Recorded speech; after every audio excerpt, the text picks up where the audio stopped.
Hello everyone, मैं सर्वेश अग्रवाल। आज हम आपको पढ़ाएंगे फार्माकोग्नोसी का पूरा फुल बुक रिवीजन, जिसमें हम पूरी की पूरी बुक से जो भी इंपॉर्टेंट टॉपिक्स होंगे उसको हम डिस्कस करेंगे, क्योंकि आपके एग्जाम्स नजदीक आ रहे हैं और आपको पास होने की बहुत ज्यादा जरूरत है।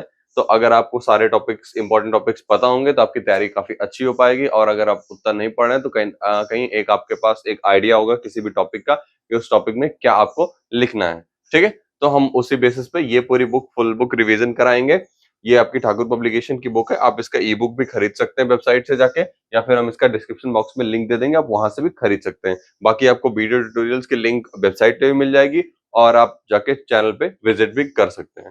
ठीक है, तो आइए चलते हैं चैप्टर की तरफ। ये फर्स्ट चैप्टर है आपका, इंट्रोडक्शन टू फार्माकोग्नोसी। अब फार्माकोग्नोसी क्या होता है? फार्माकोग्नोसी वो ऐसा एक ड्रग का सब्जेक्ट है। ठीक है, ऐसा एक फार्मेसी का सब्जेक्ट है जो कि क्या होता है, ऑर्गेनाइज स्टडी कराता है, जो कि ऐसे ड्रग की जो कि कहाँ से पाए जाते हैं, नेचुरल सोर्सेज से, एनिमल वगैरह से। मतलब कोई भी ऐसी ड्रग है जो बाहर से मिली, कहीं से मिली है या कुछ है, तो उसकी कहाँ से मिल रही है, क्या चीज है वो, जहां से मिल रही है वो कैसा है, ड्रग कैसा है, ये सारी की सारी जो स्टडी करते हैं वो कहाँ पे करते हैं, फार्माकोग्नोसी के अंदर में करते हैं। फार्माकोग्नोसी आप बेसिकली कह सकते हैं, pharmacognosy is a subject whose deal with study of crude drug. मतलब क्रूड ड्रग का जो पढ़ाई होता है, क्रूड ड्रग जिसको बोलते हैं, जैसे आपका नॉर्मल कोई भी तुलसी का पत्ता हो गया, that is a crude drug. ठीक है, तो तुलसी के पत्ते की पढ़ाई करनी है कि उसमें कौन कौन सी कॉन्स्टिट्यूएंट्स होते हैं या कौन कौन से पदार्थ होते हैं, उसको हम फार्माकोग्नोस्टिकल स्टडी बोलेंगे, और वो पूरा सब्जेक्ट जो होगा, वो प्रोसेस होगा, फार्माकोग्नोसी होगी। ठीक है, तो फार्माकोग्नोसी का क्लियर हो गया होगा। बाकी फार्माकोग्नोसी दो वर्ड से मिलकर बना हुआ है आपका, एक फार्माकॉन और दूसरा ग्नोसिस। फार्माकॉन का मतलब होता है मेडिसिन, और ग्नोसिस मतलब नॉलेज, मतलब मेडिसिन की नॉलेज को गेन करना, वो होता है आपका फार्माकोग्नोसी। ठीक है, बाकी कुछ और डेफिनेशन है, जैसे अमेरिकन सोसाइटी ने बोला है, क्या बोला है कि pharmacognosy is defined as study of the physical and chemical and biochemical and biological properties of drug. मतलब वही कि किसी भी ड्रग की, यानी किसी भी दवा की, आपकी उसकी रासायनिक, जैविक और भौतिक जितने भी टाइप के उसके गुण होते हैं, सारे एस्पेक्ट की पढ़ाई करना, वो क्या होता है आपका फार्माकोग्नोसी होता है। ठीक है ना, 1815 में सीए सैडलर ने पहली बार फार्माकोग्नोसिस का वर्ड का जिक्र किया था अपनी बुक किसमें, एनालिटिका फार्माकोग्नोस्टिका में। ठीक है, बाकी जो पहली बार इसका टर्म यूज किया गया था, वो प्रोफेसर जॉन स्केडन के द्वारा यूज किया गया था, जो जिन्होंने अपनी बुक मटेरिया मेडिका में उस चीज को मतलब इंट्रोड्यूस किया था। ठीक है, फिर बाकी आप हिस्ट्री जान ले। हिस्ट्री में क्या हुआ, बहुत सारी चीजें हुई। जैसे पहले मेनली क्या होता था, पेपरस एबर जो होता था, एक तरीके का वो लेख होता था, जो जिसमें सारी दवाओं के बारे में लिखा हुआ होता था। ये कहाँ पे, आपके 16th सेंचुरी के पहले होता था। फिर उसके बाद हिपोक्रेट्स आए। हिपोक्रेट्स ने क्या किया, उस चीज को डिवीजन किया। हिपोक्रेट्स आपको पता ही होगा हिपोक्रेट्स के बारे में। फिर एरिस्टोटल आए, उन्होंने और डिवीजन किए। डायोस्कोराइड्स आए, उन्होंने कुछ और चीजें की, वो 14 to 18 बेसिन। फिर गैलन आए। गैलन ने क्या किया, नई फार्मेसी की चीजें क्रिएट करी। उन्होंने गैलेनिकल्स का क्या बोलते हैं, इंट्रोडक्शन दिया कि गैलेनिकल्स कैसे काम करता है। और यहाँ पे कुछ, जैसे यहाँ पे देख रहे होंगे, कुछ साइंटिस्ट और कुछ चीजों के नाम यहाँ पे लिखे हुए हैं। जैसे इंडिया में जो चरक और सुश्रुता है, इन्होंने क्या किया, पूरा का पूरा इंडियन मेडिसिन सिस्टम को स्टेबलाइज किया कि कैसे कैसे चीजें क्या काम करेंगी। और उन्होंने अपनी अपनी बुक, एक दी चरक संहिता और दूसरी सुश्रुत संहिता। फिर हिपोक्रेट्स आए, उन्होंने हिपोक्रेट्स के आने के बाद उनको फादर ऑफ मेडिसिन बोला गया। वो सारी चीजों को सही से रिसर्च वगैरह में लेके आए। ठीक है, ऐसे ही कई सारे साइंटिस्ट आते गए, और इसका क्या हुआ, चीजें और बढ़ती गई। आज के टाइम पे क्या हो गया है कि फार्माकोग्नोसी, जो कि एक ऐसे क्रूड ड्रग का नहीं रह गया है, सिर्फ आयुर्वेदिक तक नहीं रह गया, वो एलोपैथ में भी हो गया। यानी फाइटोकेमिकल इन्वेस्टिगेशन वगैरह होने लगी है ड्रग की, उसको एक नए फॉर्म में डेवलप किया जा रहा है। जैसे आप देख रहे होंगे आजकल की नई नई टैबलेट्स आ रही हैं, जो कि पूरा का पूरा एक किसी पर्टिकुलर चीजों से मिलकर बना, उसमें केमिकल यूज नहीं किया गया है। सो वो सारी चीजें यहाँ से होती हैं। बाकी आपका प्रेजेंट स्टेटस का क्वेश्चन कभी कभी आता है, तो आप उसमें वही लिख दीजिएगा जो डेवलपमेंट हो रहा है। मैंने अभी बताया कि क्या क्या चीजें, नई नई चीजें डेवलप हो रही हैं, वो ट्रेडिशनल मेडिसिन सिस्टम और इन सब चीजों से बाइंड करके एक नया मेडिसिन फॉर्म हो रहा है। नई उसमें रिसर्च हो रही है, जो कि काफी ज्यादा ग्रोथ दे रहा है। उससे एलोपैथ और आयुर्वेद दोनों को कंबाइन भी किया जा रहा है बहुत सारे ड्रग्स में। ये सारी चीजें आप लिख दीजिएगा। ठीक है, फिर उसके बाद स्कोप देखते हैं। स्कोप में क्या होता है, इसमें सिंथेटिक ड्रग और एंटीबायोटिक्स के बारे में इसकी मतलब डिमांड्स काफी ज्यादा बढ़ रही हैं, तो वो सिंथेटिक ड्रग और एंटीबायोटिक्स मेनली कहाँ से प्रोड्यूस होते हैं, किसी भी सब्सटेंस से, तो वो भी कहाँ फार्माकोग्नोस्टिक के स्कोप में, उसमें स्कोप है कि वो चीज को आप करके आगे बढ़ सके। फिर उसके बाद इंडिजिनस सिस्टम को पढ़ने के लिए काफी ज्यादा इंपॉर्टेंट है फार्माकोग्नोसी, ठीक है। फिर हर्बल मेडिसिन अगर आपको चाहिए तो हर्बल मेडिसिन में बनाने के लिए आपको स्टडी करनी पड़ेगी फार्माकोग्नोसी की, ठीक है। उसके बाद नोबल ड्रग डिलीवरी सिस्टम जैसे आ रहा है, नई नई नई दवाइयां बन रही है जो कि आयुर्वेदिक प्लांट्स को उठा के बन रहा है, तो वो भी कहीं ना कहीं फार्माकोग्नोसी के स्टडी में आती है, ठीक है। ऐसे बहुत सारी चीजें हैं जो आपको पढ़ने के लिए काफी ज्यादा इंपॉर्टेंट है, ठीक है। आपका स्कोप हो गया और ये चीजें हो गई, ठीक है। अब हम मूव करते हैं नेक्स्ट टॉपिक में। नेक्स्ट टॉपिक क्या है, उसी क्रूड ड्रग का, जो क्रूड ड्रग हमने लिया उसी का क्लासिफिकेशन। आपके क्रूड ड्रग के, ठीक है, 5 सोर्स होते हैं मेनली, ये भी याद कर लीजिएगा। 5 सोर्स कौन कौन से होते हैं? एक आपका नेचुरल हो गया, मतलब प्लांट हो गया, एनिमल हो गया, सी हो गया, मरीन हो गया और अर्थ हो गया, ठीक है। ये 5 चीजें हैं जहां से हम क्रूड ड्रग को लेते हैं, ठीक है। फिर उसके बाद क्रूड ड्रग क्या होता है? एक नेचुरली अकरिंग सब्सटेंस होता है जो कि कहां से, प्लांट, एनिमल, मिनरल और माइक्रोब से मिलके से प्राप्त किया जाता है, जिसकी एक आपकी थेराप्यूटिक क्वालिटी होती है, मतलब उसका कोई मेडिसिनल यूज होता है। मतलब ऐसी चीजें जिनका जो चीज पौधों से प्राप्त हो, जंतुओं से प्राप्त हो, खनिजों से प्राप्त हो और किसी भी सूक्ष्म यानी माइक्रोस्कोपिक थिंग हो उससे प्राप्त हो, और उसका क्या एक सही क्या बोलते हैं, कोई मेडिसिनल यूज हो, ठीक है। ये चीज हो गया आपका क्रूड ड्रग। अब क्रूड ड्रग को कितने में डिवाइड किया जाता है? अल्फाबेटिकल क्लासिफिकेशन में डिवाइड किया जाता है, टेक्सोनॉमिकल क्लासिफिकेशन में भी डिवाइड किया जाता है, मॉर्फोलॉजिकल क्लासिफिकेशन में भी डिवाइड किया जाता है, फार्माकोलॉजिकल में भी और केमिकल में भी और कीमोटेक्सोनॉमिकल में। ये चीज अलग अलग चीजों में डिवाइड किया जाता है। ये चीज मैं पहले से आपको बता दे रहा हूँ, ठीक है। अल्फाबेटिकल क्लासिफिकेशन कैसे किया जाता है? अल्फाबेटिकल, अल्फाबेट आपको पता है ना, A B C D E, तो ऐसे ही एबीसीडी एक तरफ लिख दिया जाता है और ए से जितने ड्रग होते हैं उसमें ए लिख दिया जाता है, बी से जितने ड्रग होते हैं उसमें बी लिख दिया, बी के सारे लिख दिए जाते हैं, सी के जिनमें जितने ड्रग होते हैं, और वो ऐसे ही सीक्वेंस चलता रहता है जेड तक, ठीक है। तो ऐसे ये करते हैं क्या, आपकी अल्फाबेटिकल, ठीक है। उसके बाद टेक्सोनॉमिकल क्लासिफिकेशन। टेक्सोनॉमिकल क्लासिफिकेशन किस बेसिस पे करते हैं? उसकी किसी भी ड्रग की टेक्सोनॉमी डिसाइड करते हैं, ठीक है। जो ड्रग जिस टेक्सोनॉमी का सेम सेम होता है उसको अलग अलग ऐसे ही करते हैं, मतलब सेम टेक्सोनॉमी के ड्रग सेम उसमें रहेंगे, ठीक है। ये आपकी उसकी classification. Morphological classification. Morphological classification कैसे किया जाता है? क्लासिफिकेशन इसका, इसके पूरी मार्फोलॉजिकल बेसिस पे उस चीज की क्लासिफिकेशन होती है, ठीक है। मार्फोलॉजिकल जैसे कि मतलब उसका टेक्सचर कैसा है, कलर कैसा है, ये सारी चीजें जो है तो उनको एक क्लास में रखने की ट्राई किया जाएगा, ठीक है। Pharmacological classification. फार्माकोलॉजिकल क्लासिफिकेशन कैसे? फार्माकोलॉजिकल क्लासिफिकेशन में क्या होता है कि आपका उस ड्रग फार्माकोलॉजिकल बेसिस पे डिवाइड होते हैं। जैसे किसी भी ड्रग का अगर फार्माकोलॉजिकल एक्शन है कि वो फीवर डाउन करता है, तो दोनों दवाइयां एक में ही रहेंगी, ठीक है। उसके बाद आपका केमिकल क्लासिफिकेशन होता है। केमिकल क्लासिफिकेशन में हम ये स्टडी करते हैं कि केमिकली वो ड्रग कैसा काम कर रहा है, कौन कौन से केमिकल कॉन्स्टेंट्स है, ये सारी चीजें हम देख के फिर उसको एक साथ डिवाइड करते हैं, ठीक है। उसके बाद कीमोटेक्सोनॉमिकल क्लासिफिकेशन। इस क्लासिफिकेशन में क्या होता है, उसकी कीमोटेक्सोनॉमी का स्टडी किया जाता है कि वो कीमो से एक्सपोजर होने के बाद उसकी टेक्सोनॉमी कैसी होती है, क्या क्या चीजें होती है, वो सारी स्टडी की जाती है और उसको हम कीमोटेक्सोनॉमी में उसी तरीके से डिवाइड कर देते हैं। आपकी बॉटम लाइन यही है, यही सारी चीजें आप आगे लिख दीजिएगा जब इसके क्वेश्चन आएंगे मोस्टली, ठीक है। बाकी आपका आगे देख लेंगे। ये जैसे आप टेक्सोनॉमी, अब टेक्सोनॉमी आपने पहले ही पढ़ा हो, टेक्सोनॉमी कैसे कैसे डिवाइड किया जाता है, जो किसी भी प्लांट वगैरह का आपने बायोलॉजी में पढ़ा होगा, जो बॉटनी वाला सब्जेक्ट था, सॉरी जोलॉजी वाला सब्जेक्ट था, उसमें कि किंगडम, सब किंगडम, डिवीजन, क्लास, सब क्लास, ट्राइब, ये सारी चीजों में डिवाइड कर देते हैं। तो ये सारी चीजें आप पढ़ लीजिएगा, ठीक है। बाकी आपके दो तरीके के एक और क्वेश्चन आता है इसमें, ऑर्गेनाइज ड्रग और अनऑर्गेनाइज ड्रग। ऑर्गेनाइज ड्रग क्या होते हैं? जो ऐसे ड्रग जिनसे डायरेक्टली कोई आप कोई भी चीजें निकाल सके, मतलब कोई भी ड्रग जो हमें चाहिए वो डायरेक्टली आप निकाल सके। अनऑर्गेनाइज ड्रग कौन से होते हैं? क्रूड ड्रग कौन से होते हैं? ऐसे से जिनसे एक प्रोसेस करने के बाद निकाला जाए, मतलब जैसे ओपीएम का प्लांट हो गया जो कि इन सीजन के बाद उससे निकलता है, ठीक है। तो किसी भी अगर प्रोसेस को हम कर रहे हैं, डायरेक्ट फॉर्म में उससे ड्रग नहीं पा रहे हैं, तो वो अनऑर्गेनाइज क्रूड ड्रग में रखा जाएगा। और ऐसा कोई प्लांट है जिससे हम डायरेक्टली पा रहे हैं, तो उसको क्या, ऑर्गेनाइज ड्रग बोलेंगे, ठीक है। फिर उसके बाद आता है quality of crude drug. Quality of crude drug कैसे चेक करते हैं, क्या चीज होती है, सारी प्रोसेस हम यहाँ पे स्टडी करेंगे, ठीक है। तो सबसे पहले क्या होता है, adulteration of crude drug. Drug में सबसे बड़ी प्रॉब्लम क्या है? एडल्ट्रेशन की प्रॉब्लम है। कि मतलब एडल्ट्रेशन क्या होता है, सबसे पहले इंपॉर्टेंट ये है, ठीक है। एडल्ट्रेशन क्या है? जैसे कि आपने कहीं से हल्दी खरीदी, ठीक है।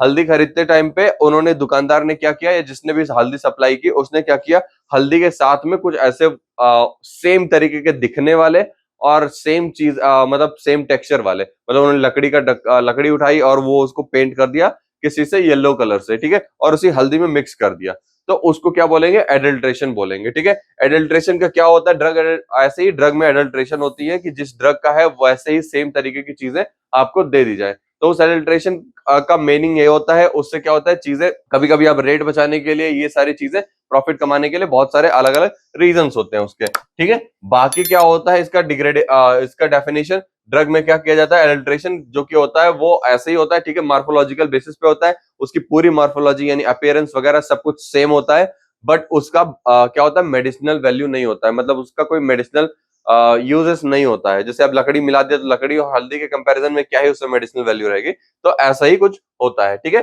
एडल्ट्रेशन क्या हुआ, मतलब किसी भी चीज को, ऐसी चीज को मिला देना जो कि उसके काम का है ही नहीं, बस उसके जैसा दिखता है, ठीक है। उसके बाद आपका आ गया एडल्ट्रेशन। अब एडल्ट्रेशन में क्या क्या चीजें होती हैं, एडल्ट्रेशन में डिटोरिएशन होता है, ठीक है। इसमें क्या होता है, एक इम्पार्ट, मतलब ऐसा कि ऐसे जिसकी क्वालिटी उतनी अच्छी ना हो वो चीजें मिला दी जाए, ठीक है। फिर उसके बाद एडमिक्सचर होता है। एडमिक्सचर क्या हो गया, एक्सीडेंटली कोई एक चीज वो दूसरे में गिर जाए, ठीक है, या मतलब ऐसा लाइक आप इंटेंशनली नहीं कर रहे कि जानबूझ के वो चीज नहीं कर रहे, बस उसमें मिक्स हो गया, ठीक है। उसके बाद सोफिस्टिकेटेड जो होता है, उसमें क्या होता है, अपने खुद के टाइप की होती है, मतलब आपने जानबूझ के वो चीज जैसे पेंट वगैरह करके मिलाया है, ठीक है। उसके बाद सब्स्टिट्यूशन होता है। सब्स्टिट्यूशन में क्या होता है, इसमें जो एक्चुअल वाली जो ड्रग होती है, ठीक है, उसके जगह पे पूरा का पूरा डिफरेंट ही चीज आपने मिला दिया, मतलब वो हल्दी मांगा, उन्होंने हल्दी नहीं दिया, उन्होंने कुछ और ही दे दिया, ठीक है, ये चीज। बाकी फिर इंफीरियोरिटी जो होती है, उसमें क्या होता है, जो मतलब किसी ऐसी चीज को मिला दिया जिसका मतलब कोई यहाँ पे कोई काम नहीं था, मतलब उसकी मेडिसिनल वैल्यू है या फिर वो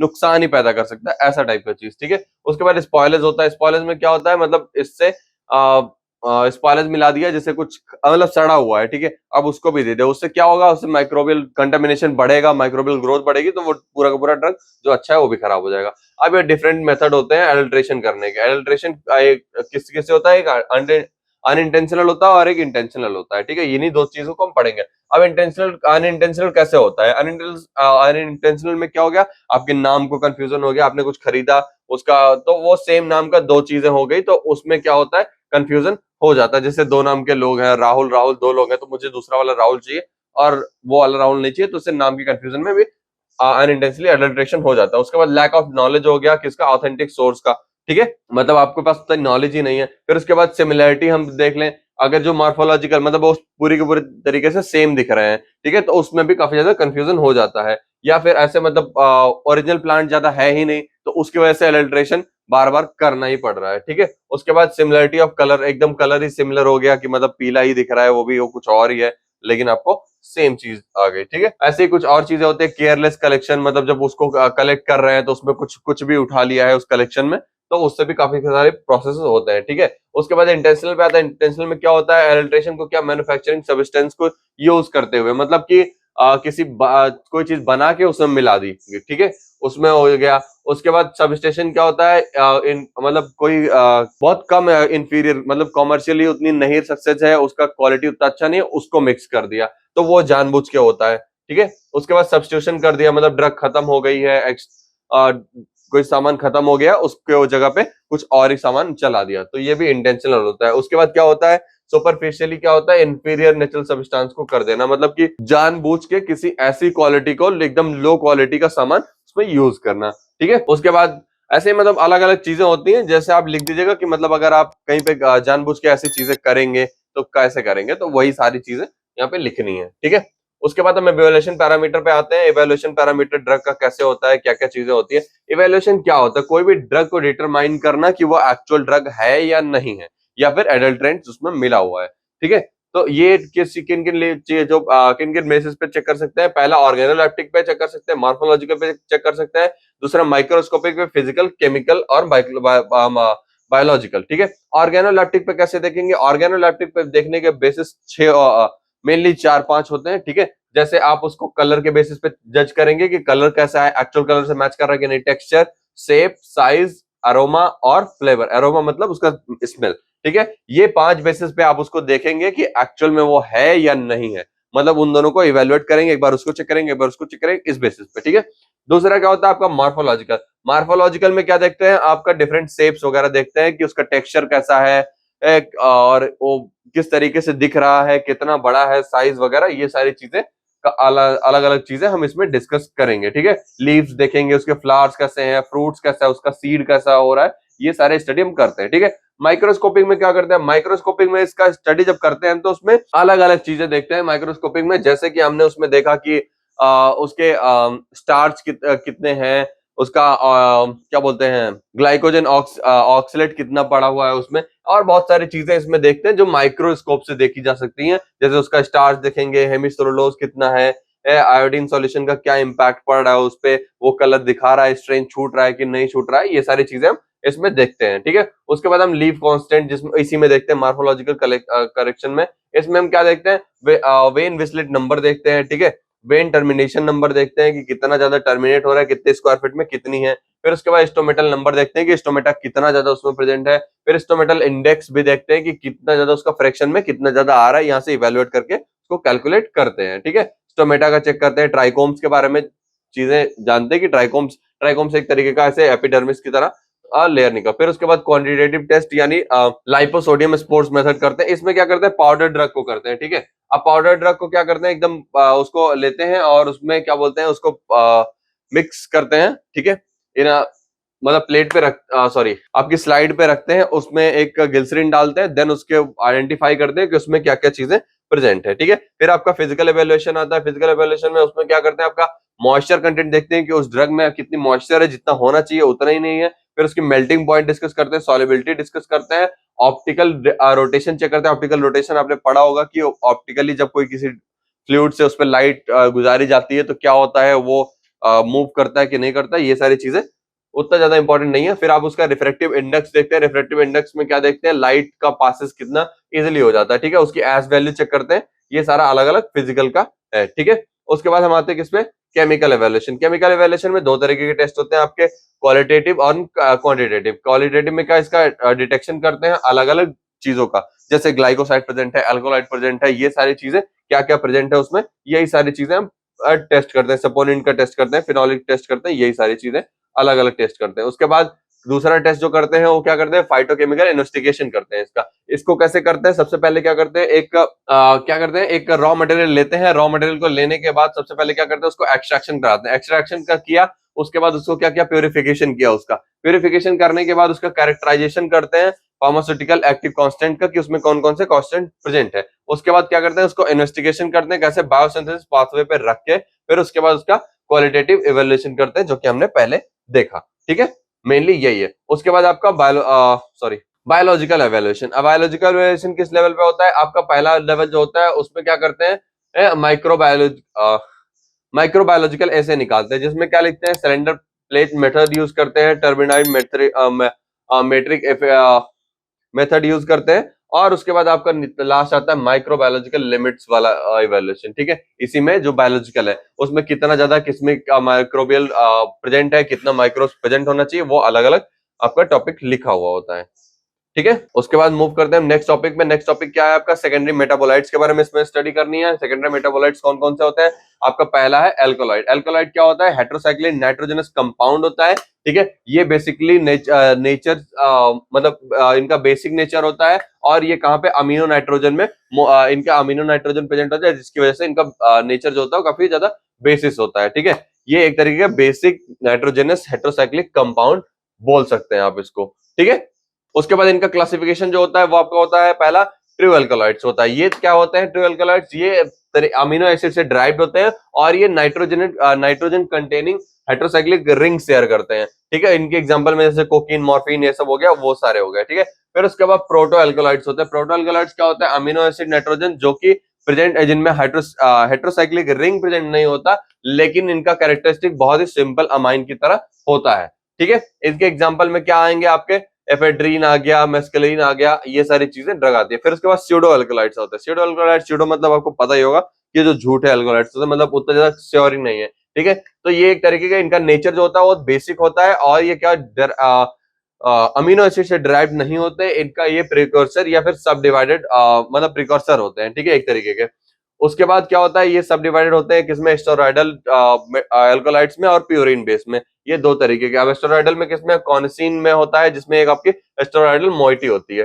ठीक है। दूसरा आपका प्यूरिन बेस में होता है, जिसमें आपका कैफीन होता है, जो जिसमें आपकी प्यूरिन मोटी होती है, ठीक है। और यहाँ पे क्लासिफिकेशन दिया हुआ है, उसके स्ट्रक्चर्स दिए हुए हैं, एक बार आप इसको स्टडी कर लेना, कभी कभी स्ट्रक्चर्स किसी किसी के पूछ लेता है, ठीक है। अब इसका ऑकरेंस और डिस्ट्रीब्यूशन कैसे होता है? ऑकरेंस इसकी क्या है, किसी भी सीड्स वगैरह में पाई जाती है, ठीक है। किसी भी प्लांट के किसी भी पार्ट में ये पाया जा सकता है, इसका दो या स्पेसिफिक, एक या दो स्पेसिफिक पार्ट में ये मोस्टली पाया ही जाएगा, ठीक है। किसी भी ड्रग में, जैसे टोबैको के उसमें पाया जाता है निकोटोनिक, जो कि टोबैको के प्लांट के उसके रूट से सिंथेसाइज करके इसको हम एल्कोलॉइड्स को पा सकते हैं। ऐसे ही अलग अलग चीजें होती है। अब इसको आइसोलेशन कैसे करते हैं? इसके आइसोलेशन में स्टार्स ऑटो मेथड यूज करते हैं, जो कि आपका एक तरीके का काफी ज्यादा इंपॉर्टेंट, स्टार्स ऑटो मेथड पहले के सिलेबस में काफी ज्यादा इंपॉर्टेंट था। तो उसमें एक मेथड होता है कि उसमें सैंपल रख देते हैं हम, नीचे से उसमें हीट डालते हैं, मतलब एक तरीके का ऐसे ऑपरेटस होता है, उसमें नीचे एक हीट बेस लगा होता है, उसी के ऊपर हम उसको रख देते हैं। हीट के जस्ट नीचे वाले बॉक्स में उसमें पानी रखा होता है, जो कि पानी हीट के एक्सपोजर से उसमें से क्या होता है, इवेपोरेशन की प्रोसेस शुरू होती है। वो इवेपोरेशन का जो क्या बोलते हैं फ्यूम होता है, वो कहाँ पे जाता है, वो सैंपल के कांटेक्ट में आता है और वहां उसका एक्सट्रैक्शन की प्रोसेस कंप्लीट कराता है, फिर आगे ऊपर जाके वो कंडेंस हो जाता है, ठीक है। तो ये आपका स्टार्स ऑटोमेटर हो गया, उसका मेंस की प्रोसेस हो गया। उसके बाद यहाँ पे आपका प्रोसेस दिया हुआ है किन्डरबर्ग प्रोसेस। ये कुछ प्रोसेस है जो यहाँ पे दिए हुए हैं। अब जैसे स्टार्स ऑटोमेटर मैंने बता रहा था, इसमें क्या करते हैं, पाउडर मटेरियल को लेते हैं, उसके बाद डीफैट करते हैं पाउडर मटेरियल को, ठीक है, मतलब उसको उसमें से जितने भी फैट होते हैं उसको निकाल देते हैं, ठीक है। उसके बाद मॉइस्ट करते हैं, किसके साथ? वाटर के साथ, मतलब वाटर उसमें नमी नमी बनाते हैं। उसके बाद क्या करते हैं, उसको ट्रीट करते हैं NH3 डाइल्यूट लाइम सॉल्यूशन के साथ में, ठीक है। उसके बाद क्या करते हैं, एक्सट्रैक्ट कर लेते हैं, उसमें से जो सामान निकला उसको एक्सट्रैक्ट कर लिया और उसकी कंसंट्रेशन को पूरा बरकरार रखा। फिर उसको क्या करते हैं, डाइल्यूट एसिड में डाल देते हैं। अब इससे क्या होगा, दो बेसिक निकलते हैं, एक आपका एक्वस फेज निकलता है, एक आपका ऑर्गेनिक फेज निकलता है। अब एक्वस फेज को हम ले लेते हैं, उसको क्या करते हैं, बेसिफाइड करते हैं। क्या करने के लिए, मतलब उसको क्या करते हैं, बेसिफाइड मतलब बेसिक, जो बेसिक वाला होता है, यानी बेसिक आपको पता है ना, क्षार जिसे बोलते हैं, क्षारीय, ठीक है, वो उसमें बेसिक कंपाउंड की तरफ लेके जाते हैं। उसको क्या करते हैं, बेसिक उसको किसके साथ करते हैं, NaHCO3 के साथ और KOH के साथ उसको बेसिक कंपाउंड में ले जाते हैं। अब फिर यहाँ से उसका भी दो बेसिस प्रेजेंट होता है। पहला फेज कौन सा जाता है, एक्वस, जिसमें पानी ज्यादा होता है, दूसरा कार्बनिक, ठीक है, यानी ऑर्गेनिक जो होता है फेज वो, ठीक है। अब ऑर्गेनिक फेज को लेते हैं, उसमें क्या करते हैं, उसको इवेपोरेट करते हैं, उसके ड्राई होने तक इवेपोरेट करते रहते हैं। उसके बाद आपको जो क्रूड ड्रग होती है, एक्चुअल एल्कोलाइट होती है, वो मिल जाती है, ठीक है। ये स्टार्स ऑटो मेथड ज्यादा इंपॉर्टेंट था, इसलिए मैंने इसको एक्सप्लेन कर दिया। अब उसके बाद प्योरिफिकेशन जो करते हैं, वो जो एल्कोलाइट्स है उसका कैसे करते हैं, अब उसको डायरेक्ट क्रिस्टलाइजेशन में करते हैं, स्टीम डिस्टिलेशन में करते हैं, ठीक है, या क्रोमेटोग्राफिक टेक्निक यूज करते हैं, जिसमें अलग अलग क्रोमेटोग्राफी, जिसमें थिन लेयर क्रोमेटोग्राफी हो गई, ये आयन एक्सचेंज क्रोमेटोग्राफी हो गई, HPTLC हो गई, ये सारे अलग अलग टेक्निक्स लगाते हैं। या फिर ग्रेडियंट पीएच टेक्निक का यूज करते हैं, कि उसमें पीएच कैसा है, क्या चीजें हैं, ठीक है। फिर कुछ आइडेंटिफिकेशन टेस्ट है, मेयर रेजेंट्स है, ठीक है। इसमें क्या होता है, आपका व्हाइट या पेल येलो कलर का आपका प्रेसिपिटेशन फॉर्म होगा, जो कि एल्कलॉइड्स, प्यूरिन ग्रुप का एल्कलॉइड्स को रिकमेंड करता है, ठीक है। उसके बाद ड्रैगन ऑफ रिएजेंट जो होता है, उसमें क्या होता है, पोटेशियम आयोडाइड और बिस्मिथ नाइट्रेट का यूज करते हैं हम, ठीक है। ये क्या करता है, ऑरेंज रेड कलर देता है आपके प्रेसिपिटेट को, और मतलब क्या होता है, एक थिन लेयर का क्रोमेटोग्राफी लेयर पे एक ऑरेंज रेड कलर का वो देता है। फिर उसके बाद वैगनर हो गया, इसमें क्या होता है, आपका रेडिश ब्राउन कलर आता है। हैगर्स रिएजेंट जो होता है, उसमें क्या होता है, क्रिस्टलाइन प्रेसिपिटेट बन जाता है।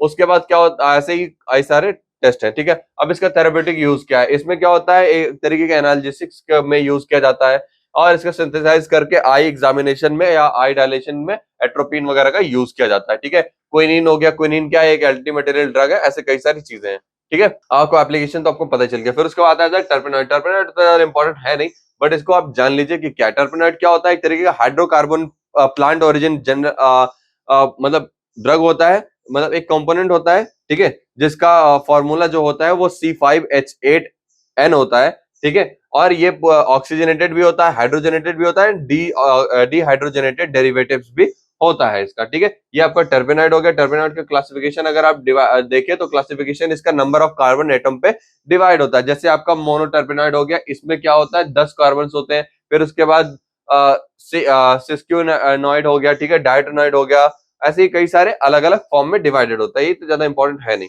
ठीक है। इसका मेनली हमें क्या पढ़ना है, आइडेंटिफिकेशन टेस्ट, क्योंकि आइडेंटिफिकेशन टेस्ट इसके कई बार यूपी के एग्जाम में पूछ लिए जाते हैं। ठीक है, अब आइडेंटिफिकेशन टेस्ट में इसमें नोलर्स टेस्ट है, जो कि क्या इसमें क्या करते हैं, सैंपल को एनालाइज करते हैं कि किसके साथ थिन और टिन और टाइनॉल क्लोराइड के बीच में उसको क्या बोलते हैं, एनालाइज करते हैं, पिंक कलर का अपीयरेंस देता है। ठीक है, उसके बाद टर्पेनॉइड के लिए जो टेस्ट करते हैं उसमें टेस्ट ट्यूब में क्या बोलते हैं उसका जो एक्सट्रैक्ट अमाउंट है उसको लेते हैं, जिससे क्या उसके बाद क्या करते हैं, इसको केयरफुली उसमें रख देते हैं। फिर उसके बाद एक तरीके का सेपरेट लेयर फॉर्म होने लगते हैं। उसके बाद रेडिश ब्राउन कलर का जब एक किसी जंक्शन पे आता है तो कंफर्म हो जाता है कि वो पेप्टेनॉइड है। ठीक है, उसके बाद केमिकल एप्लीकेशन क्या है, ये एक तरीके का फाइटो हार्मोन्स को कंट्रोल करने के काम में आता है। ठीक है, सिग्नलिंग कंपाउंड भी है जो प्लांट मेटाबॉलिज्म कराता है। दूसरा, फिर उसके बाद एंटी नियोप्लास्टिक यानी एंटी कैंसर वाले ड्रग्स में यूज होता है। ठीक है, एंटी मलेरियल ड्रग में यूज होता है, ऐसे कई सारे ड्रग में यूज होता है। फिर आप आता है ग्लाइकोसाइड। ग्लाइकोसाइड काफी थोड़ा इंपॉर्टेंट टॉपिक है, कभी कभी इससे कोई बहुत ज्यादा क्वेश्चन है। इसका जो एक ड्रग है डिजिटैलिस, वो काफी ज्यादा इंपॉर्टेंट है। अब ग्लाइकोसाइड क्या होता है, जो ऑर्गेनिक कंपाउंड होता है प्लांट और एनिमल का, जो कि ओरिजिन होता है कहां से, एंजाइमेटिक एसिडिक एंजाइमेटिक या फिर एसिडिक हाइड्रोलिसिस से, जो कि एक से ज्यादा सुगर मोइटीज को मतलब एक से ज्यादा सुगर मोइटी के साथ में एक कुछ नॉन सुगर मोइटी भी देता है। ठीक है, इसको दो तरीके में डिवाइड कर सकते हैं आपको, ये इसका ये जो सुगर ग्रुप होता है वो उसको ग्लाइकोजन के नाम से जानते हैं, और जो दूसरा नॉन सुगर ग्रुप होता है इसको अग्लाइकोजन के नाम पे जानते हैं। ठीक है, अब इसको जैसे कुछ बेसिस पे ग्लाइकोजन पे बेसिस पे अगर आप डिवाइड करेंगे तो इसको glucose, fructose, rhamnose and pentose में डिवाइड करेंगे। एक ग्लाइकोजन को जब डिवाइड करेंगे तो उसका एंथ्रोक्विनिन और ये सारी चीजें अलग अलग यहाँ पे अलग अलग कॉन्स्टेंट में डिवाइड होगा। ठीक है, मेनली आप जाने रखिए शुगर कंटेंट और नॉन सुगर मोइटी। ठीक है, ये दो तरीके में आपका ग्लाइकोसाइड डिवाइड होता है। ठीक है, अब इसका ऑकरेंस एंड डिस्ट्रीब्यूशन ये भी क्या होता है, वेरियस पार्ट्स में मिलता है, कभी किसी के रूट में मिल जाता है, बार्क में मिल जाता है, फ्रूट्स में मिल जाता है, सीड्स में मिल जाता है, ऐसे अलग अलग चीजें हैं। ठीक है, फिर उसके बाद आइसोलेशन जो होता है वो इसमें भी स्टार्स ऑटो मेथड का यूज किया जाता है। ठीक है, आइडेंटिफिकेशन इसका ज्यादा इंपॉर्टेंट है। इसमें क्या होता है, एंथ्राक्विनिन ग्लाइकोसाइड्स को यूज करने के लिए ब्राउन टैगर टेस्ट यूज किया जाता है। इसमें आपका क्या होता है, एक तरीके का रेड कलर का अमोनिकल लेयर फॉर्म हो जाता है। ठीक है, जो कि कंफर्म करता है आपका एंथ्राक्विनिन वो। ठीक है, फिर उसका मॉडिफाइड ब्राउन टैगर टेस्ट होता है। इसमें क्या होता है, कलर आपका पिंक से रेड की तरफ अपियर होने लगता है जब आपको एंथ्राक्विनिन मोइटी होता है। ठीक है, उसके बाद आपका दूसरा हेमोलाइसिस टेस्ट करते हैं। इसमें क्या होता है, कुछ ड्रॉप आपके एक्वस सपोनिन के सॉल्यूशन के डालते हैं, एक स्लाइड पे लेते हैं और क्या करते हैं, एक ब्लड का ड्रॉप भी लेते हैं, जिससे क्या होता है आपका आरबीसी रप्चर होना स्टार्ट हो जाता है। और उसके बाद ऐसे ही मतलब अलग अलग टेस्ट हैं। ठीक है, फिर कुछ केमिकल टेस्ट है किसके लिए, कार्डिक ग्लाइकोसाइड, मतलब ग्लाइकोसाइड्स अलग अलग चीजों में डिवाइड होता है, ये भी एक डिवीजन है। कार्डिक ग्लाइकोसाइड्स होते हैं अलग अलग उसकी क्लास है, वो उसमें कार्डिक ग्लाइकोसाइड्स बहुत ज्यादा इंपॉर्टेंट टॉपिक पहले था, अब उतना ज्यादा है नहीं। इसमें आपकी क्या पूछी जाती है, डिजिटलिस परप्यूरिया के बारे में ज्यादा आस्क किया जाता है। ठीक है, तो कार्डिक ग्लाइकोसाइड्स को चेक करने के लिए किलर क्लियरिटी टेस्ट करते हैं, लीगल टेस्ट करते हैं, बेल्जेट टेस्ट करते हैं। ठीक है, और ऐसे ही कई सारे टेस्ट हैं। ठीक है, अब इतने टेस्ट बता दिए, आप याद कर लेना, बाकी सारे अलग अलग उसके लिए अलग अलग टेस्ट है। अब वोलेटाइल ऑयल क्या है, वोलेटाइल ऑयल वो ऑयल्स होते हैं जो कि बहुत इजिली क्या हो जाते हैं, हवा में इवेपोरेट हो जाते हैं। ठीक है, ये क्या होता है, ऑर्डरस होते हैं, मतलब इनमें महक होती है। ठीक है, वोलेटाइल प्रिंसिपल प्लांट और इसका जो एनिमल का ओरिजिन होता है, इनका ओरिजिन प्लांट और एनिमल से होता है, जो कि जैसे ही हवा का एक्सपोजर आता है वो ऑर्डिनरी टेम्परेचर पे भी क्या हो जाते हैं, एक्सपोज हो जाते हैं। सब परफ्यूम वगैरह हो गया, वो वोलेटाइल ऑयल है। ठीक है, वोलेटाइल ऑयल को भी कैरी करता है, जो कि एक्टिव कांस्टेंट होता है उसमें, और इसको क्या बोलते हैं, एसेंशियल वो भी बोलते हैं, एसेंशियल ऑयल भी बोलते हैं।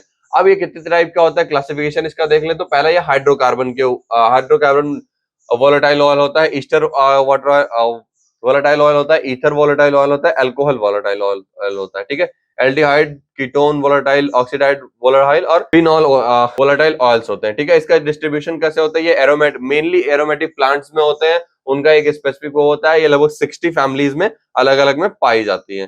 ठीक है, अब इसका आइसोलेशन कैसे करते हैं, इसमें भी क्या करते हैं, एक्सट्रैक्शन करते हैं। ठीक है, पहले एक्सट्रैक्शन करते हैं, बट इसमें स्टीम डिस्टिलेशन करते हैं। स्टीम डिस्टिलेशन आपने फार्मास्यूटिक्स में पहले पढ़ी होगी। स्टीम डिस्टिलेशन में क्या होता है, वो उसमें सैंपल पे स्टीम को डायरेक्टली एक्सपोज किया जाता है, ना कि ऐसे हीट दे दिया, गर्म पानी डाल दिया, उसमें स्टीम डालते रहते हैं, जिसकी वजह से उसका एक्सट्रैक्शन होता रहता है। फिर उसके बाद एक्सट्रैक्शन ऑफ कैरिफिकेशन। ठीक है, इसमें क्या होता है, आपकी लेमन ऑयल वगैरह, ऑरेंज ऑयल, ये सारी चीजें इस प्रोसेस में कंप्लीट की जाती हैं। ठीक है, इसमें भी अलग अलग ड्रग्स होते हैं, ठीक है। उसके बाद नॉन वोलेटाइल सॉल्वेंट्स का यूज करके भी ये उसमें से जो वोलेटाइल ऑयल होती है उनको भी निकाला जाता है, वो खत्म हो जाते हैं और जो वोलेटाइल सब्सटेंस होता है वो बाहर आ जाता है, ठीक है।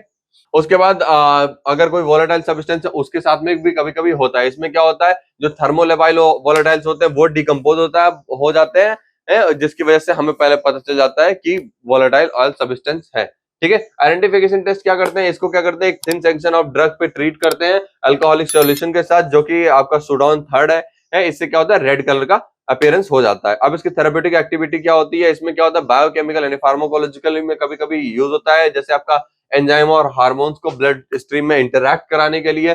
फिजियोलॉजिकली ये क्या होता है, आपको इंटरैक्ट करता है किसमें, फिजियोलॉजिकल फंक्शंस में, ठीक है, जैसे लैक्टेशन, मेंस्ट्रुएशन की प्रॉब्लम्स, कई सारी इन सब में वोलेटाइल ऑयल से यूज होती है, ठीक है। ऐसे ही कई सारी चीजें यूज होती है, फार्मास्यूटिकल एप्लीकेशन क्या कार्बोनेटिव वगैरह में काफी ज्यादा यूज किया जाता है। अब आपका टैनिन्स आता है, टैनिन्स के एक दो क्वेश्चंस कभी कभी एमपी वगैरह में पूछ लिए जाते हैं, तो आप एक बार देख लीजिए, ठीक है। वो क्या है, कॉम्प्लेक्स सब्सटेंस होता है जो कि यूजुअली अकर कर जाता है कहाँ पे, आपके मिक्सचर पॉलीफेनॉल में, जो कि क्या है, बहुत ही डिफिकल्ट है क्या करने के लिए, सेपरेट करने के लिए, सिंस मतलब अगर वो क्रिस्टलाइज नहीं है तो उसको हम जल्दी इजीली अलग नहीं कर सकते, ठीक है। आप क्लासिफिकेशन देखेंगे, ट्रू टैनिन्स होते हैं और स्यूडो टैनिन्स होते हैं, और उसके बाद ट्रू टैनिन्स कितने, हाइड्रोलाइजेबल टैनिन्स, कंडेंस टैनिन्स और कॉम्प्लेक्स टैनिन्स में अलग अलग डिवाइड कर दिया जाता है, ठीक है। अब इसका भी अकरेंस जो होता है वो क्या होता है, जैसे अलग अलग प्लांट के अलग अलग पार्ट्स में ये पाया जाता है, ठीक है। मेनली ये बार्क वगैरह में पाया जाता है, ठीक है। ऐसे ही बार्क में पाया जाता है, रूट्स में पाया जाता है, फ्लावर्स में पाया जाता है, सीड में पाया जाता है, लीव्स में पाया जाता है, एंड कभी कभी उसको जूस से भी, ड्राइड जूस से भी एक्सट्रैक्ट करते हैं, ठीक है। फिर उसके बाद आइसोलेशन करते हैं। आइसोलेशन किस चीज का करते हैं, कैसे करते हैं, इसमें मतलब एक प्रोसेस फॉलो करते हैं पूरा का पूरा, मतलब एक तरीके का इसमें क्या करते हैं, हीट एक्सपोजर कराते हैं, हीट एक्सपोजर, और कुछ आपका क्या बोलते हैं 70% एसीटोन डालते हैं, जिससे क्या होता है, एक तरीके का फ्लास्क में डालते हैं और उसको हीट अप्लाई करते हैं, देन वहां से उसका एक्सट्रैक्शन होता है। अब इसमें आइडेंटिफिकेशन के लिए क्या करते हैं, गोल्डर बीट्स स्किन टेस्ट यूज करते हैं, जिसमें आपका ब्लैक या ब्राउन कलर का अपेयर आपकी स्किन पे ब्लैक एंड ब्राउन कलर का अपेयरेंस आ जाएगा। फिर जेलेटिन टेस्ट करते हैं, जिसमें क्या होता है, व्हाइट कलर का बफ कलर आ जाएगा, जो एक प्रेसिपिटेशन फॉर्म करेगा, ठीक है। फिर उसके बाद थेरेप्यूटिक एक्टिविटी आपको पता ही है कि क्या होता है। बाकी रेनिन्स भी वैसे ही है, एक तरीके का हाइड्रोकार्बन सिक्रेशन होता है, जो कि बहुत सारे प्लांट से पाया जाता है, ठीक है। इनको एक तरीके का वैल्यूएबल बोलते हैं, क्योंकि इनका केमिकल कॉन्स्टेंट्स का बहुत ज्यादा यूज होता है, जैसे नेल पॉलिश वगैरह हो गया, ये सारे में काफी ज्यादा यूज होता है, ठीक है। ऐसे ही अलग अलग पॉइंट्स है, ठीक है, कई सारी ड्रग्स हैं।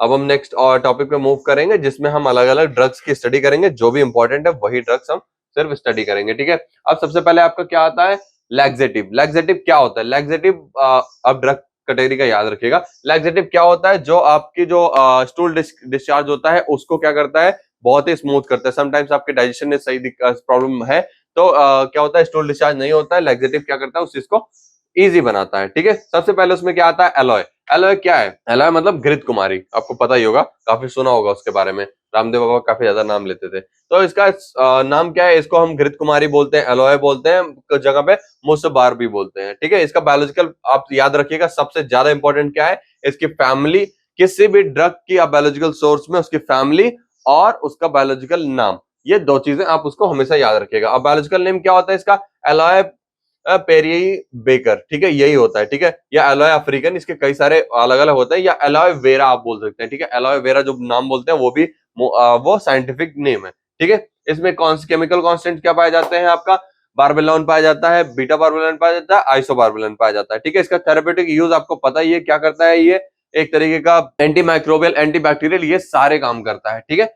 बहुत ज्यादा आपका लैक्सेटिव तो है ही है, बाकी इसके अलावा भी कई सारे इसके काम है, ठीक है। फिर आपका कैस्टर ऑयल, जो कि उतना ज्यादा इंपॉर्टेंट नहीं है, बट एक तरीके का लैक्सेटिव का काम करता है, ठीक है। फिर हम आते हैं सेना। सेना जो कि बहुत ज्यादा इंपॉर्टेंट ड्रग है, ये कई बार 10-10 नंबर के क्वेश्चन में भी आता है, इसलिए इसको थोड़ा 2 मिनट दे लेते हैं, ठीक है। ये क्या करता है, इसको वाइल्ड सेना के नाम से भी जाना जाता है, ठीक है। इसका जो सिनोनिम्स है वो कैसिया सेना, फोलिया सेना और उसका टेनाविल सेना भी नाम इसको जानते हैं, ठीक है। इसका बायोलॉजिकल सोर्स क्या है, मतलब कहां से ये प्राप्त किया जाता है, तो ये क्या होता है, ये केसिया अंगस्टिफोलिया नाम की लीफलेट से, मतलब उसकी लीफ से पाया जाता है, और इसकी फैमिली क्या होती है, लिग्यूमिनेसी होती है, ठीक है। इसमें दो इंपॉर्टेंट होते हैं, सेनोसाइड, ठीक है, और दूसरा सेनोसाइड ए, सेनोसाइड बी, ये दो केमिकल कांस्टेंट जो कि बहुत ज्यादा इंपॉर्टेंट है, वो पाए जाते हैं।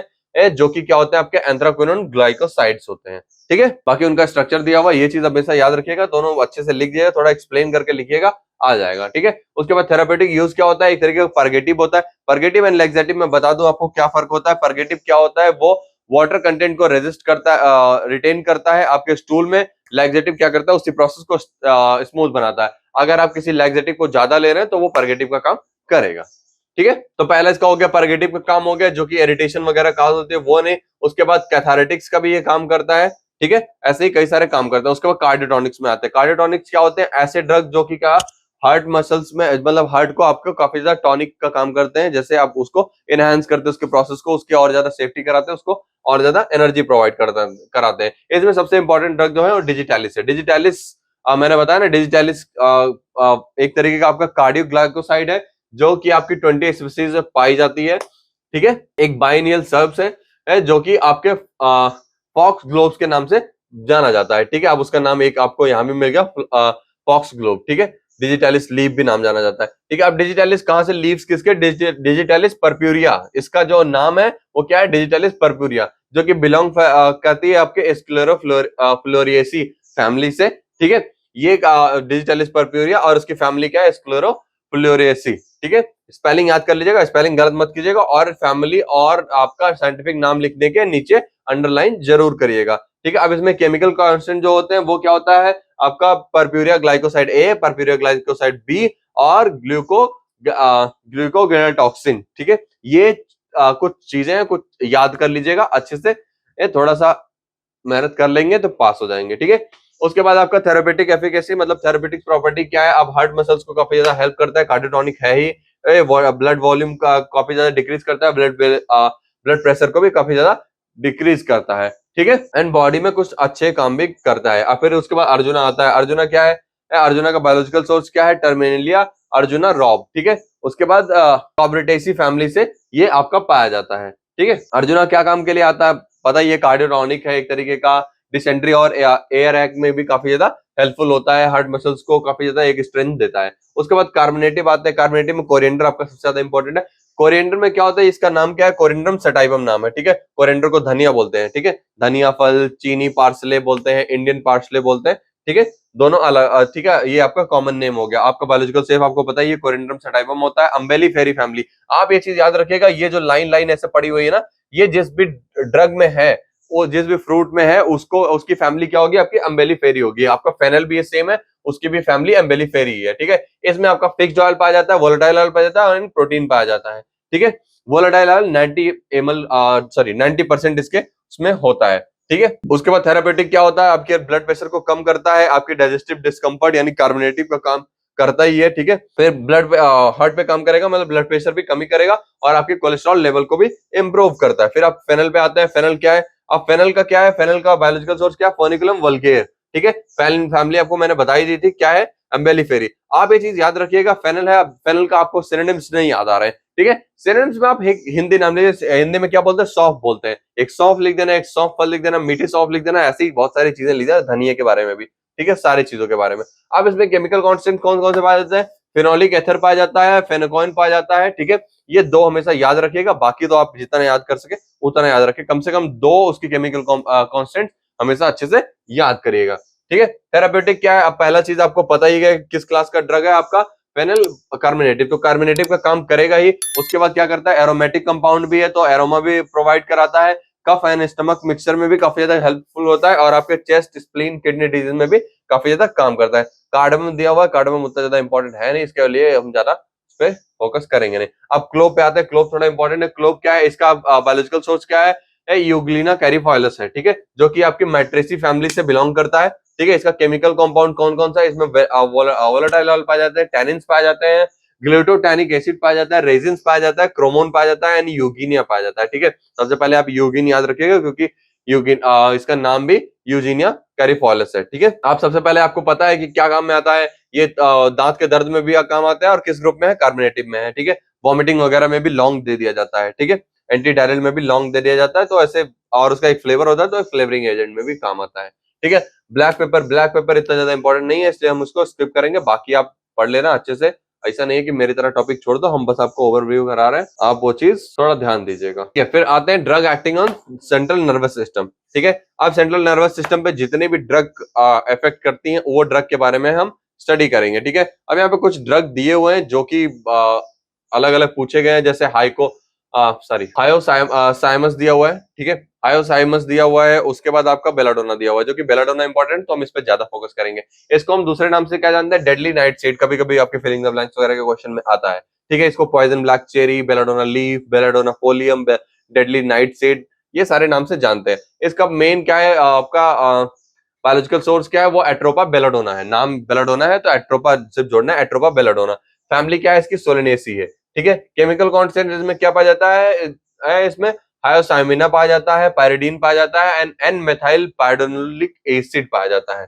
ठीक है, जो कि बहुत स्मॉल क्वांटिटी में इसमें प्रेजेंट होता है। थेराप्यूटिक एक्टिविटी क्या होती है, पहला आपको पता है एनएस सीएनएस पे इफेक्ट करता है, तो सीएनएस एक्टिंग ड्रग हो गया। ठीक है, स्वेट और किसी सिक्रेशन बहुत ज्यादा हो रही है उसको कम करता है। एक तरीके का क्या करता है, एक तरीके का एंटीकोलिनर्जिक और पैरा सिंपैथेटिक प्रॉपर्टी इसके अंदर होती है, और गाल ब्लैडर, लीवर या गाल ब्लैडर के उसमें काफी ज्यादा हेल्पफुल होता है। फिर आपका इफेड्रा आता है, इफेड्रा थोड़ा इंपॉर्टेंट है, तो ये भी इसके बारे में भी हम जान लेंगे। ठीक है, इफेड्रा क्या है, एक तरीके का ग्रीन एवरग्रीन सर्व है जो कि इफेड्रीन प्रोड्यूस कराता है। ठीक है, तो बायोलॉजिकल में इसको क्या बोलते हैं, माहुंग बोलते हैं, मतलब ये चाइनीज नाम है, माहुंग बोलते हैं एक तरीके का। या इफेड्रा में अगर कोई नाम मिल जाएगा तो आप नाम लिखने में ना घबराइएगा।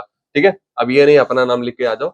बाकी आप बायोलॉजिकल सोर्स के बारे में डिस्कस करेंगे, तो इसका होता है एफेड्रा नीब्रोडोनेसिस।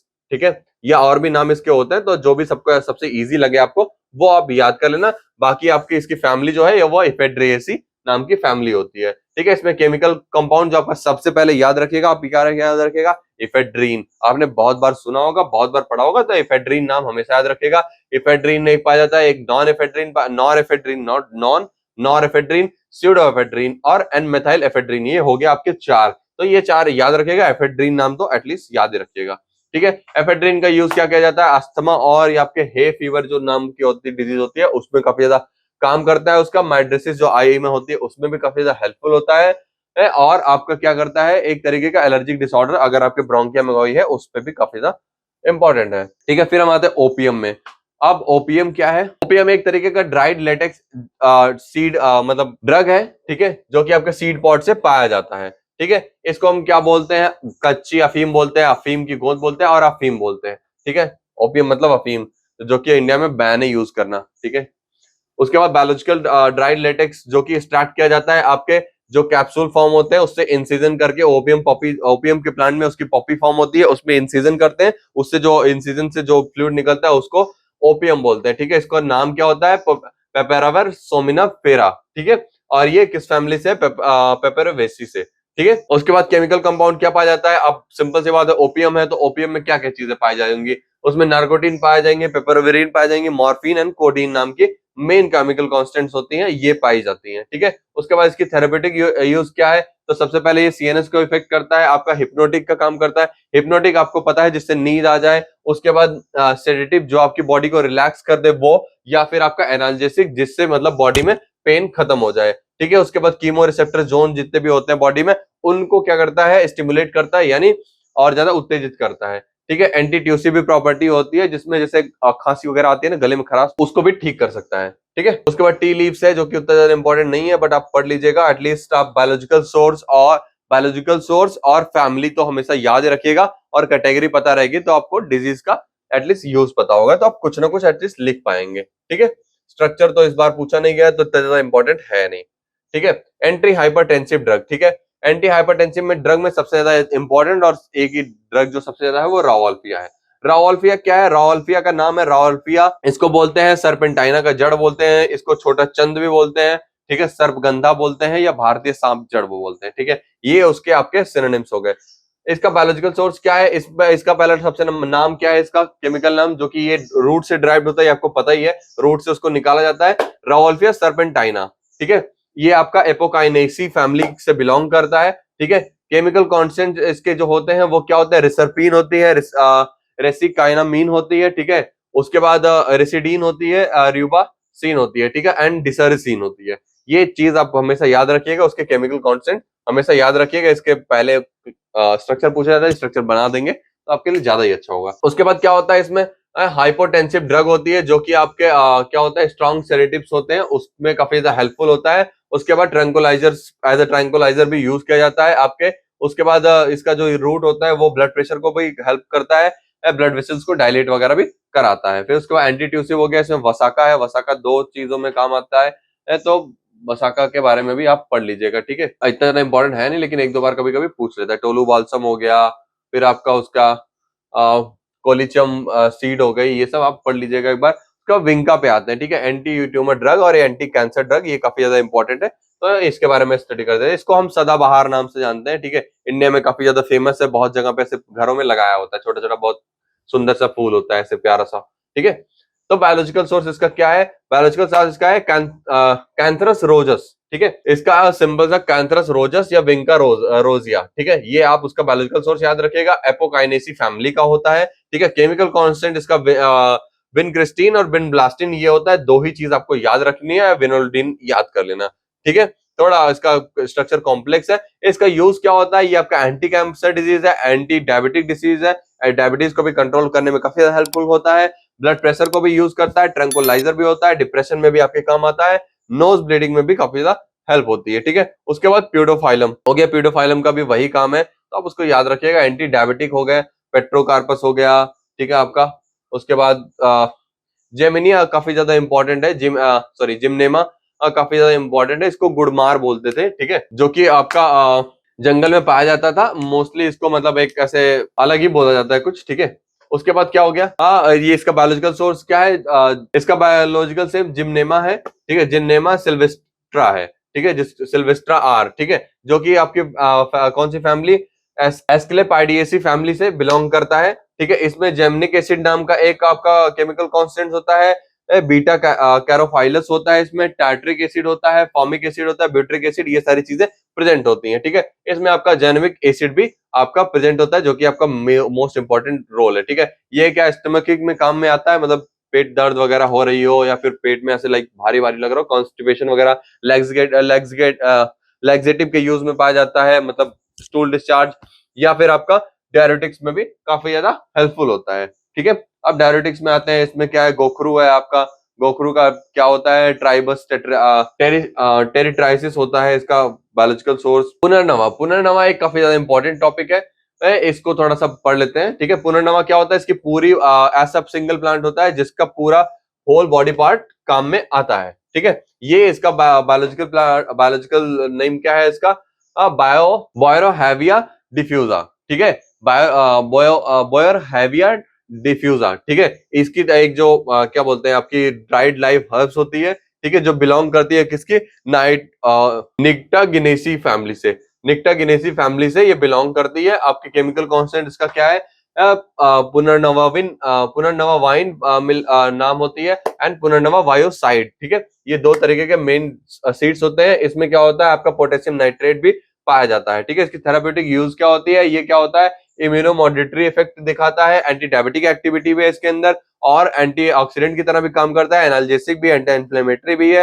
एंटी वायरल डिजीज भी है, हेपेटो प्रोटेक्टिव डिजीज भी है, ठीक है। उसके बाद नेक्स्ट टॉपिक है आपका एंटी डायसेंट्रिक। इसमें एपेक एक्वाना पाया जाता है। एपेक एक्वाना के बारे में आप पढ़ लीजिएगा, तो ज्यादा इंपॉर्टेंट है नहीं, ठीक है। उसके बाद बेंजोइन, बेंजोइन आपका फार्मास्यूटिकल एड की तरह भी काम किया जाता है। इसमें क्या होता है, एक तरीके का स्टारेक्स बेंजोइन नाम होता है इसका, ठीक है। इसमें जो केमिकल कॉन्स्टेंट पाया जाता है वो बाल्समिक एसिड और एस्टर बाल्समिक पाया जाता है, ठीक है। तो इसका काम क्या होता है, एक तरीके का इरिटेटिंग एक्सपेक्टोरेंट की तरह काम करता है, कार्बोनेटिव भी होता है, डायरेटिक्स भी होता है, बाकी आपका एंटी डाइसेंट्रिक है ही, ठीक है। उसके बाद हम आते हैं टर्मरिक। टर्मरिक जो कि आपका सबसे ज्यादा इंपॉर्टेंट, थोड़ा इंपॉर्टेंट है, सबसे ज्यादा इंपॉर्टेंट नहीं है, इंपॉर्टेंट है, ठीक है। ये क्या उसका होता है, करक्यूमा लॉन्गा होता है इसका, वो क्या बोलते हैं, करक्यूमा लॉन्गा इसका जो होता है बायोलॉजिकल सोर्स होता है। दूसरा आपका क्या होता है, फैमिली कौन से बिलोंग करते हैं, जिंजिबरेसी फैमिली से बिलोंग करती है। अब इसमें क्या क्या पाया जाता है, रेजिन्स पाया जाते हैं, जिंजिबरेसी स्टार्च पाया जाता है, करक्यूमामिन पाया जाता है, और अलग अलग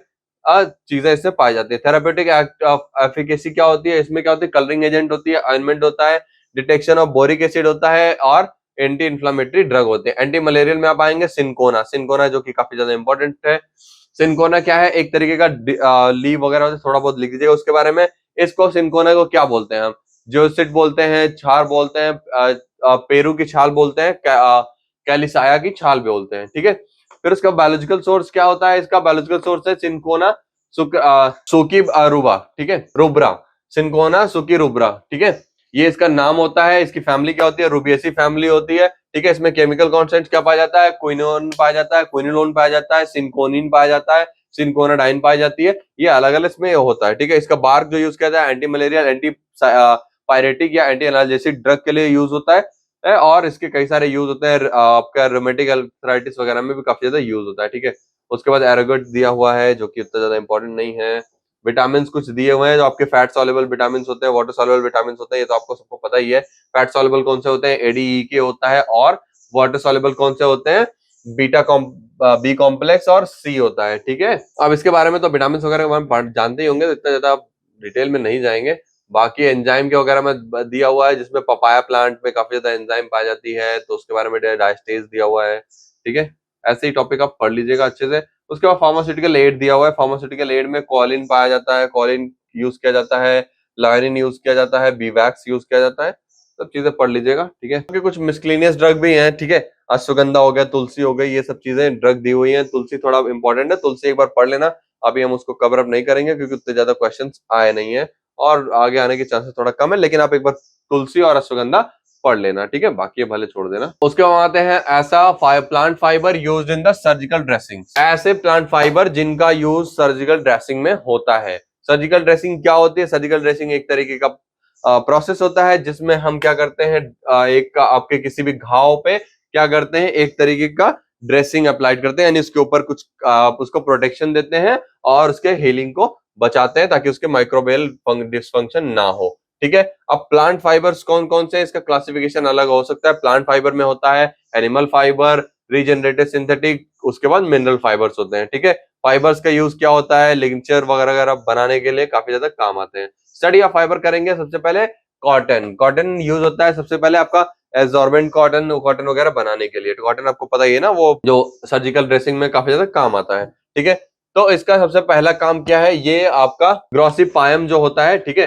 ग्रोसिपायम इसका कल्टीवेट किया जाता है ग्रोसिपायम के सीड से, तो इसका ग्रोसिपियम हार्वेसियोरा नाम होता है, ठीक है। और ये मालवेसी फैमिली से आपके बिलोंग करता है, ठीक है। इसका केमिकल कॉन्स्टेंट क्या होता है, इसमें सेलुलोज पाया जाता है, मॉइस्चर पाया जाता है और इसमें इम्प्योरिटीज भी कुछ कुछ होती हैं, जैसे वैक्स वगैरह भी इसमें पाया जाता है। इसका यूज क्या होता है, फिल्टरिंग मीडियम की तरह काम किया जाता है, या इंसुलेटिंग मटेरियल होता है, या फिर उसको सर्जिकल ड्रेसिंग की तरह ब्लड वगैरह एब्जॉर्ब करने के लिए काफी ज्यादा काम किया जाता है, या फिर वो। फिर उसके बाद सिल्क हो गया आपका। इसको बॉम्बे वैक्स मोरी नाम की जो कैकून होती है उससे डिराइव किया जाता है। इसका फैमिली जो होता है वो बॉम्बे साइड्स होता है। ये एक तरीके का एनिमल प्लांट है जो कि सिल्क वगैरह आपको पता ही होगा, सिल्क वॉर्म कैसे होता है। इसमें फिब्रोइन होता है, ग्लाइसाइन होता है, एलानाइन होता है, ठीक है। उसके बाद हम वूल पे आते हैं।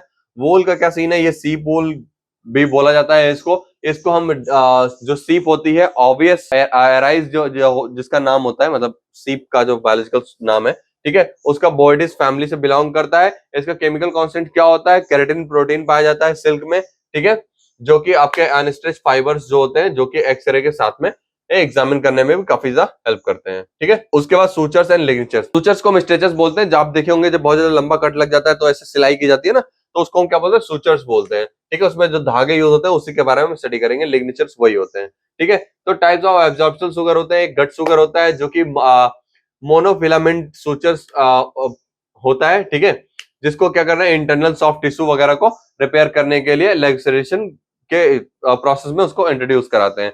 फिर उसके बाद आपका नॉन एब्जॉर्बल जो होता है उसमें क्या होता है, अलग अलग तरीके होते हैं। उसमें सिल्क सूचर्स होते हैं जो कि क्या स्पिनिंग या ट्विस्टिंग सिल्क फाइबर्स होते हैं, जो कि एक तरीके का सिग्नल सेंड करते हैं, वेरीफाई करते हैं, ठीक है। उसके बाद कॉटन सूचर्स होते हैं, वो जो यूनिफॉर्म साइज के होते हैं, रिकमेंडेबल होते हैं, क्रिटिकल पार्ट्स में होते हैं, ठीक है। उसके बाद एसेंशियल जो प्रॉपर्टी होती है, इनको क्या स्टेराइल होना चाहिए। सबसे पहले सूचर अगर है तो स्टेराइल होना चाहिए। उसके बाद उनकी स्ट्रेंथ काफी ज्यादा एक्यूरेट होनी चाहिए, जिस पर्पस के लिए वो यूज कर रहे हैं उसके लिए और इनको कोई इरिटेशन नहीं कॉज करना चाहिए। एक एप्रोप्रिएट टाइम में उसका एब्जॉर्प्शन भी हो जाना चाहिए। उसके बाद सुगाइटल कटगट के बारे में डिस्कस करेंगे। इसको क्या बोलते हैं, इसका एक सोर्स जो होता है वो किसकी ट्विस्टिंग जो स्ट्रैंड होते हैं उसको प्यूरिफाइड कोलेजन के फॉर्म में लेते हैं और या फिर सब म्यूकोसल लेयर के फॉर्म में उसको सब म्यूकोशल फॉर्म से उसको लेते हैं, एक तरीके का ट्विस्ट करते हैं उसके स्ट्रैगेंथ को, ठीक है।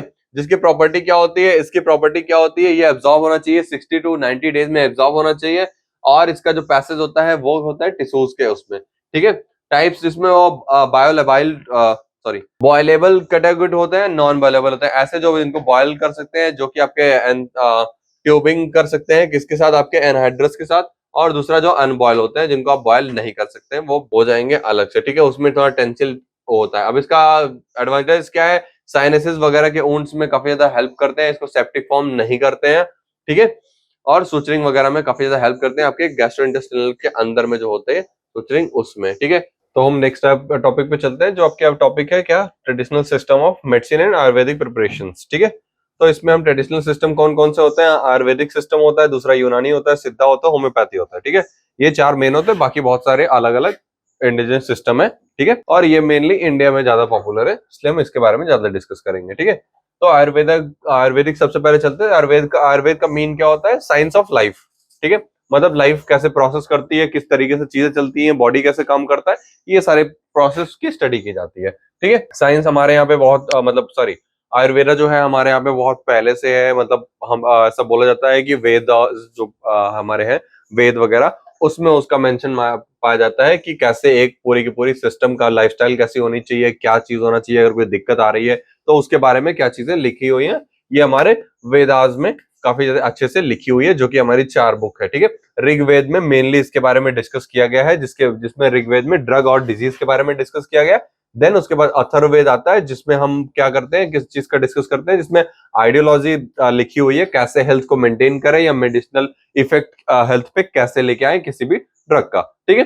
हिस्ट्री में आते हैं। हिस्ट्री में वही चीजें हैं कि मेनली क्या होता है, सुस्मिता और चरक जिन्होंने था, उन्होंने अपनी चरक संहिता लिखी, उसके बाद सुश्रुता ने अपनी सुश्रुत संहिता लिख के, उसके ऊपर काफी ज्यादा डिपेंड करता है किसका, आयुर्वेदा का पूरा वर्किंग, ठीक है। बेसिक प्रिंसिपल क्या है, बेसिक प्रिंसिपल ये है आयुर्वेदा का, ये 2 बेसिक प्रिंसिपल क्या है, त्रिदोषा, ठीक है। बेसिक प्रिंसिपल क्या हो गया, ये बेसिक प्रिंसिपल त्रिदोषा, ठीक है, जो कि आपका अलग अलग होता है, ठीक है, त्रिदोषा, और एक होता है आपका 5 फैक्टर्स, ठीक है, कैसे कैसे बॉडी मिलके बनी है, ठीक है।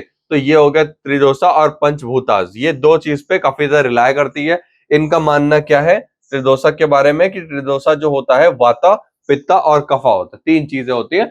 वाता जो होता है यानी एयर, ठीक है, बॉडी में जैसे बॉडी का एक बिलीव है, ठीक है, कि बॉडी पूरी की पूरी कितने 5 एलिमेंट से मिलकर बनी हुई है, ठीक है। आकाश, वायु, अग्नि, जल, पृथ्वी, ठीक है, ये 5 चीजों से मिलकर बनी हुई है। जैसे बोला जाता है ना, छित, जल, पावक, गगन, समीर, ठीक है, उससे बॉडी बनती है। तो वही चीज आयुर्वेद के हिसाब से ये पंच महाभूताज इनको बोलते हैं, जिसमें आपका स्पेस होता है, एयर होता है, फायर होता है, वाटर होता है और अर्थ होता है। ये 5 होते हैं जिनसे मिलके हमारी पूरी बॉडी मिलके बनी होती है।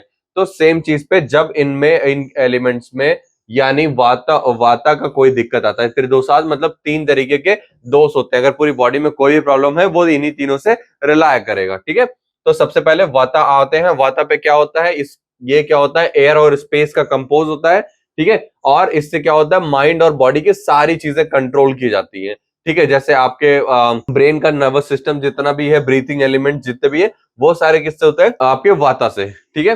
तो इसका सही होना जरूरी है, मतलब इसमें अगर कोई दिक्कत आ रही है तो वाता में क्या होता है, उससे ये क्या करता है कि आपकी बॉडी का इंडिकेट करता है कि क्या क्या चीजें दिक्कतें चल रही हैं, ठीक है। फिर उसके बाद पित्ता में आते हैं, यानी पित्त, ये आपका फायर एंड वाटर से रिलेटेड है। पित्त, अब इसका ये चीज कॉन्टेक्स्ट समझ पा रहे होंगे कि यूनिवर्स में पूरे एयर है, तो वो एयर एंड स्पेस के कनेक्टेड है, ठीक है। फायर एंड वाटर, आप एक अगर जानते होंगे, पेट में जब भूख लगती है तो उसको जठराग्नि बोलते हैं, मतलब पेट में जब जलन होती है उसको जठराग्नि बोलते हैं। तो अग्नि का और वाटर, ठीक है, वाटर तो हमारे पास होता ही है, एंड फायर जब वो जो वाटरी सब्सटेंस होता है, पित्त जिसको बोलते हैं, वो गले में आता है तो एसिडिक लगता है। तो फायर एंड वाटर, ठीक है, ये क्या करता है, हीट और मेटाबॉलिज्म और बॉडी के और ट्रांसफॉर्मेशन जो होते हैं उसको काफी ज्यादा कंट्रोल करता है। तो बॉडी में अगर किसी तरीके की डाइजेशन, मेटाबॉलिज्म या सेंसरी प्रॉब्लम या जजमेंटल प्रॉब्लम आ रही है, राइट या रॉन्ग में, तो वो चीज किससे रिलेट करेगा, पिता से। पिता के मेन डिजीज क्या होते हैं, एंगर होना, क्रिटिसिज्म होना, या फिर अल्सर होना स्टार्ट हो गया, रैसेस हो गए, हेयर की थिनिंग हो गई, ये किससे रिलाय करेगा, पिता दोष से, ठीक है। उसके बाद कफ दोष आता है, ठीक है। कफ जो होता है उसमें अर्थ एंड वाटर होता है, ठीक है। उसमें क्या होता है, जो ये सीमेंट करता है किस एलिमेंट को बॉडी में, कि प्रोवाइड करता है क्या, फिजिकल स्ट्रक्चर, ठीक है। अब फिजिकली कोई आपके बॉडी में दिक्कत आ रही है, यानी जॉइंट में पेन आ रहा है, बोन को हील नहीं हो रहा है, या फिर स्किन में कोई डिजीज आ रही है, और भी जितने भी बायोलॉजिकल प्रॉब्लम्स है उस चीज से रिलेट करता है कफ, ठीक है। और ये क्या करता है, लंग्स और इन सब इम्यूनिटी भी प्रोवाइड करता है, इम्यूनिटी में कोई दिक्कत है तो कफ से रिलेटेड। ये आपका हो गया बेसिक कॉन्सेप्ट, ठीक है। उसके बाद यूनानी में आते हैं। यूनानी भी एक ट्रेडिशनल मेडिसिन है। अब यूनानी मेनली जो आया हुआ है वो जितने भी अरेबिक कंट्री यानी मुस्लिम कंट्रीज थे वहां से वो डिराइव होकर आया है, ठीक है। अब इसमें क्या किया जाता है कि यूनानी जो मेडिसिन है उसको यूनिटिबा ट्रेडिशनल मेडिसिन बोलते हैं, जो कि प्रैक्टिस इंडिया और कुछ इंडिया के सब कॉन्टिनेंट्स में ही अब किया जाता है, ठीक है। ये सिस्टम जो होगा एलेबोरेट किया जाएगा इसके अबू बकर अल रजवी के द्वारा, जिनको रईस भी बोलते हैं, ठीक है। ये क्या एक पर्शियन फिजिशियन थे, अरबियन पर्शियन फिजिशियन थे, जिन्होंने अपना एक वो दिया, क्या बोलते हैं, एक कॉन्सेप्ट दिया मेडिसिन का, ठीक है। इनका कॉन्सेप्ट जो 4 ह्यूमर्स के ऊपर बेस रहा, ठीक है। पहला पेलेगम, ठीक है, दूसरा ब्लड, तीसरा येलो बाइल और चौथा ब्लैक बाइल, ठीक है। यानी बलगम, दम, सफरा और एक सौदा, ठीक है। ये 4 चीजें इन्होंने इंपॉर्टेंटली ली, ठीक है।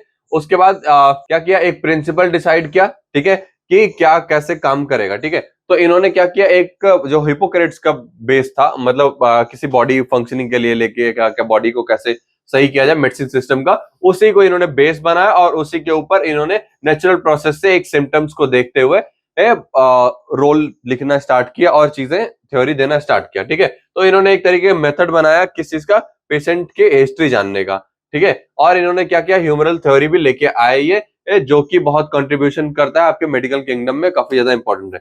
तो जो कॉन्सेप्ट ह्यूमन बॉडी में ये कॉज कर सकते थे उनके बारे में इन्होंने दिया है, ठीक है। तो जैसे अल अरकान है, ठीक है, अल मिराज, अल कालहत, अल अजा, अल अल आराह, अल कुआ, अल अल अफल, ठीक है। जिसमें ये फंक्शन, बॉडी का पावर, बॉडी का न्यूमा, बॉडी के ऑर्गन्स, बॉडी फ्लूइड, बॉडी और बॉडी फ्लूइड्स के बारे में, फ्लूइड और फ्लूइड्स स्पेसिफिक, और उसके अलावा उसके बाद एलिमेंट्स के बारे में डिस्कस करता है, ठीक है। अब ह्यूमरल थ्योरी के बारे में दिया, उनका ह्यूमरल थ्योरी क्या है, ठीक है। इसमें क्या हो गया, आपके अलग अलग जो मैंने बताया, पहला बलगम हो गया, फिर उसके बाद दूसरा हो गया सफरा, और तीसरा सौदा और दम। ये चारों को, इस चारों से बॉडी इनकी बनी हुई होती है अकॉर्डिंग टू ये क्या यूनानी।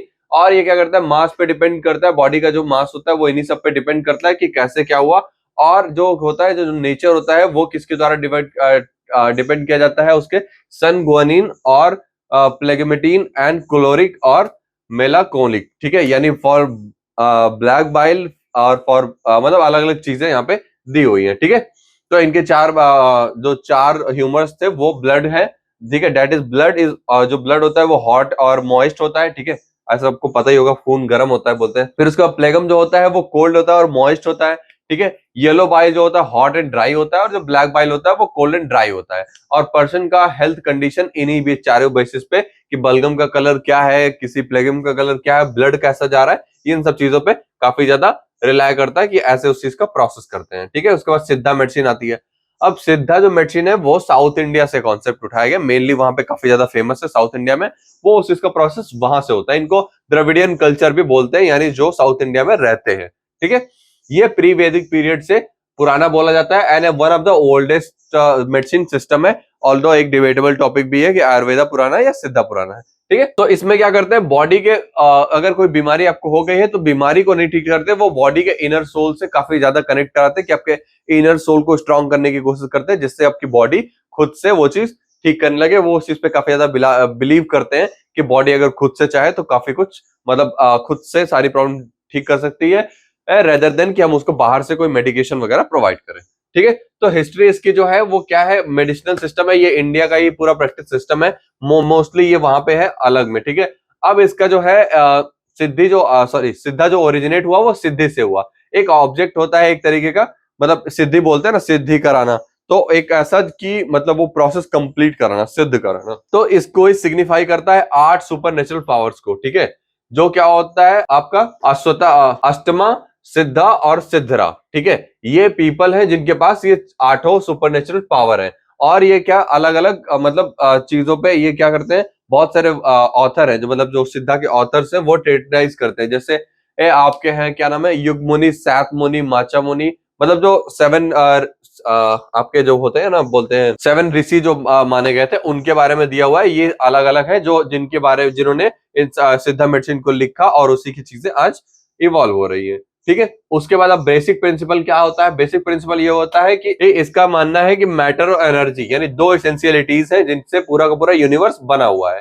ठीक है, सिद्धा क्या करते हैं, मतलब जो मेल होता है उनको शिव बोलते हैं, भगवान शिव जैसे शिव बोलते हैं। ठीक है, एंड शक्ति का रूप देते हैं क्रिएशन।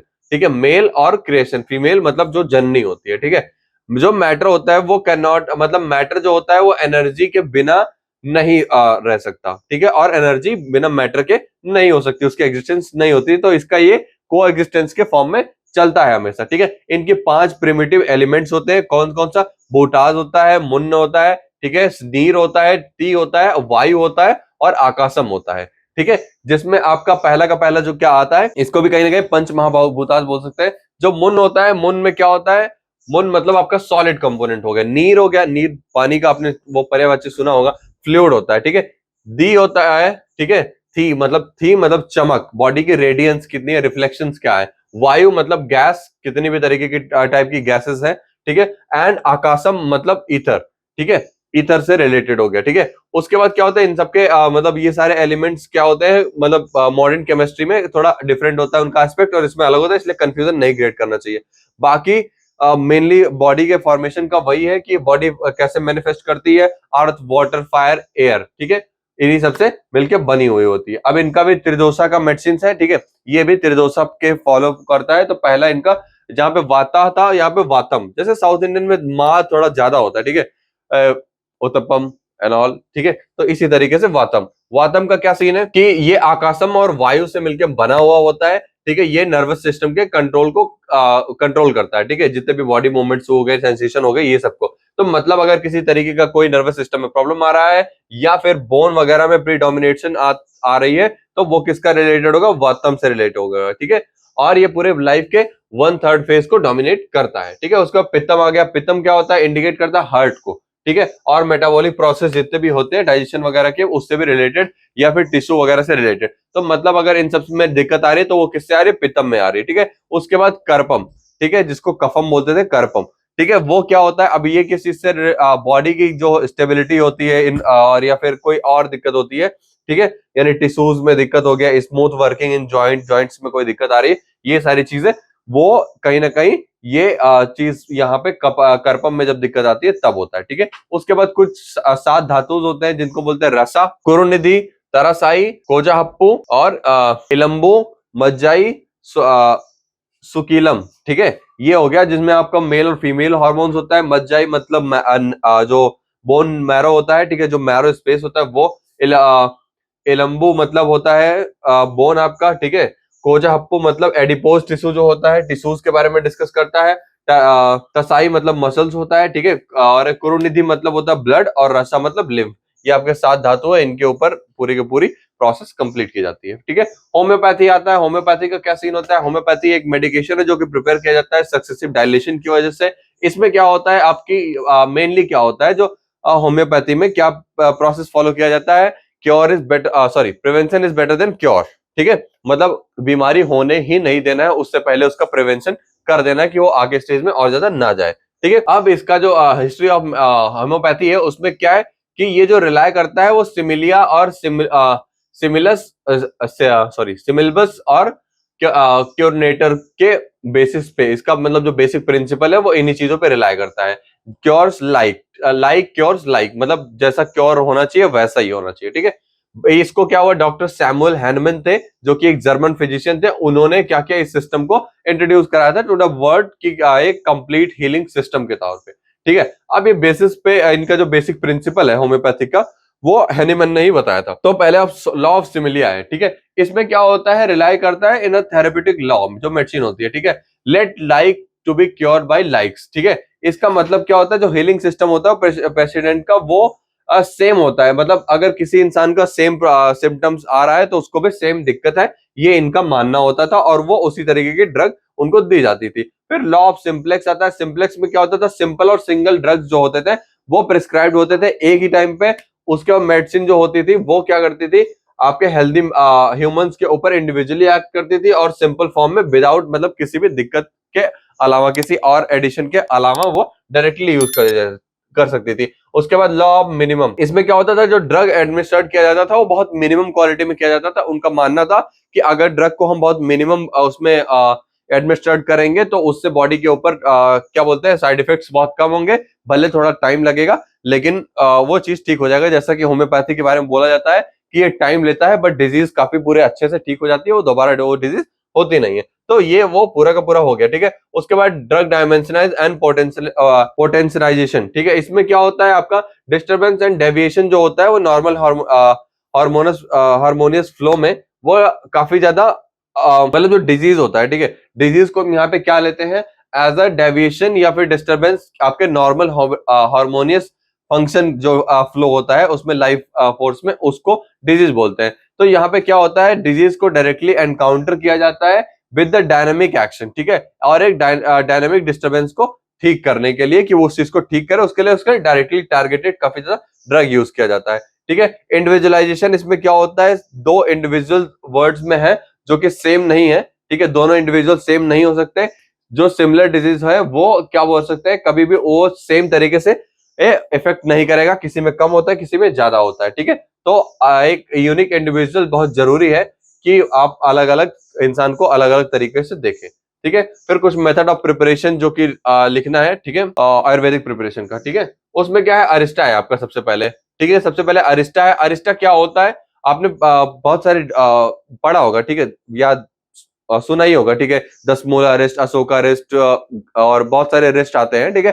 तो रेस्ट का मतलब सिरप से रिलेटेड है, ठीक है। ये एक तरीके का सिरप होता है, सिरप टाइप का प्रिपरेशन होता है जो कि आपका फर्मेंटेशन के प्रोसेस से बनता है, ठीक है। इसमें क्या करते हैं, डिकॉक्शन फर्मेंटेशन का काफी ज्यादा प्रोसेस होता है, उसी के टाइम पे वो चीज को क्या बोलते हैं, उस इंग्रेडिएंट को उसमें डाला जाता है, डिकॉक्शन प्रोसेस कराया जाता है, फिर उसका फर्मेंटेशन होता है, देन वो पूरा का पूरा कंप्लीट होता है। फिर उसका मेथड ऑफ एक्शन अगर आप देखेंगे तो इसमें क्या होता है, ड्रग जो प्रिपेयर किया जाता है, मतलब जो भी मेन ड्रग होगा उसको पाउडर रखे जाता है, उसको क्या करते हैं, फर्मेंटेशन वेसल में उसको ट्रांसफर कर देते हैं। इसमें क्या होता है, शुगर, जैगरी और हनी का यूज किया जाता है, फिर उसको बॉयल कर दिया जाता है, फिर उसके मिक्सचर को ऑब्टेन किया जाता है स्ट्रेनिंग के बाद, ठीक है। इसमें क्या होता है, एक तरीके का मिट्टी का वो रखते हैं और कवर कर देते हैं, मतलब मिट्टी का कोई ढक्कन रखेंगे, उससे उसके माउथ को कवर कर देंगे और उसको मतलब मिट्टी का ही लेप लगा देंगे, क्ले का लेप लगा देंगे और उसको क्या करेंगे, मतलब ऐसे ही छोड़ देंगे काफी दिन तक, कुछ मतलब उस पर 7-8 लेयर लगाएंगे, उसी को फिर अच्छे से सील कर देंगे कपड़ों से,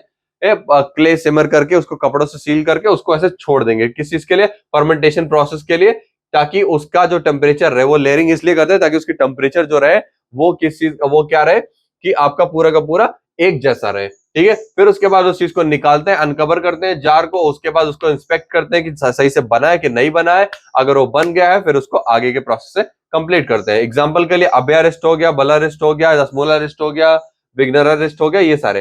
फिर उसके बाद अश्वा आते हैं, ठीक है। जैसे आपने कुछ उसी में कुछ और जैसे है कुमार्यासो, पंचासो, ये सब काफी सुना होगा आपने, बाबा लोग काफी ज्यादा मेडिसिन खाते थे ये सब, ठीक है। तो अश्वा हो गया, ये भी एक तरीके का सिरप प्रोसेस है, ठीक है। ये भी मेडिकेशन प्रोसेस है, इसमें भी फर्मेंटेशन का प्रोसेस प्रिस्क्राइब होता है, मिक्सिंग के बाद सारे इंग्रेडिएंट मिक्सिंग के बाद। इसमें क्या होता है, ड्रग को सोक कर लिया जाता है इन डिकॉक्शन के प्रोसेस में, सॉल्यूशन में, आदर वो शुगर में या जैगरी में, उस चीज को प्रोलॉन्ग ड्यूरेशन के लिए उसका डिकॉक्शन का प्रोसेस करा लिया जाता है। इसमें क्या होता है, माउथ वेसल्स का जो माउथ होता है उसमें लेड कर दिया जाता है और उसको फिर से सील कर दिया जाता है पूरे एज को। फिर उसके बाद अब वही फिर फर्मेंटेशन के लिए छोड़ दिया जाता है, फिर उसका वो निकालते हैं कुछ दिन बाद निकालते हैं। फिर उसके बाद क्या करते हैं, तो चेक करते हैं, डिटरमाइन करते हैं और उसको फिर आगे कर देते हैं। इसमें जैसे कुमार्यासो, मधु आसो, वासो, अरविंदासो, पुरनवासो, ये कई सारे तरह। गुटिका, गुटिका मतलब एक तरह की टैबलेट फॉर्म कर सकते हैं, ठीक है। गुटिका जो होता है वो क्या होता है, अवेलेबल होता है किसमें, पिल्स के फॉर्म में, ठीक है, जो कि प्रिपेयर किया जाता है कंबाइनिंग वेजिटेबल, मिनरल और एनिमल ड्रग्स के साथ में मिलकर बनाया जाता है। इसमें क्या होता है, प्लांट को क्या करते हैं, ड्रग डायरेक्टली पाउडर ड्रग लेते हैं, उसके बाद क्या करते हैं, भस्मा, मतलब उसको भस्मास नाम का एक वो होता है, भस्मास एंड सिंदूरा, ठीक है, दो तरीके के मिनरल्स को लेते हैं, यानी भस्म मतलब जला दिया गया, ऑर्गेनिक कंपाउंड जल जाते हैं, ये चीज आपको पता होगा। उस चीज को मिलाते हैं, मिक्स करते हैं, उसको ग्राउंडेड रखते हैं प्रॉपरली, उसके बाद एक तरीके का सॉफ्ट पेस्ट बनाते हैं, देन उसको एक आपका ये क्या बोलते हैं, गुटिका के उसमें उसको शेप में डाल देते हैं और जिससे कई सारे पिल्स बना लेते हैं, ठीक है। इसमें जो आपका है लहसुन नादी गुटखा, मरनमा गुटखा, प्राण गुटखा, इस तरीके के कई सारे गुटखाएं आते हैं। तैला मतलब तेल, ठीक है। जिस तरीके के अलग अलग तेल होते हैं, तेल को क्या करते हैं, एक तरीके के मतलब कोई भी जो कलिका होता है उसको ले लेंगे, ठीक है। उसके बाद इसने द्रव्य जो होता है उसको क्या करेंगे, चार पार्ट में,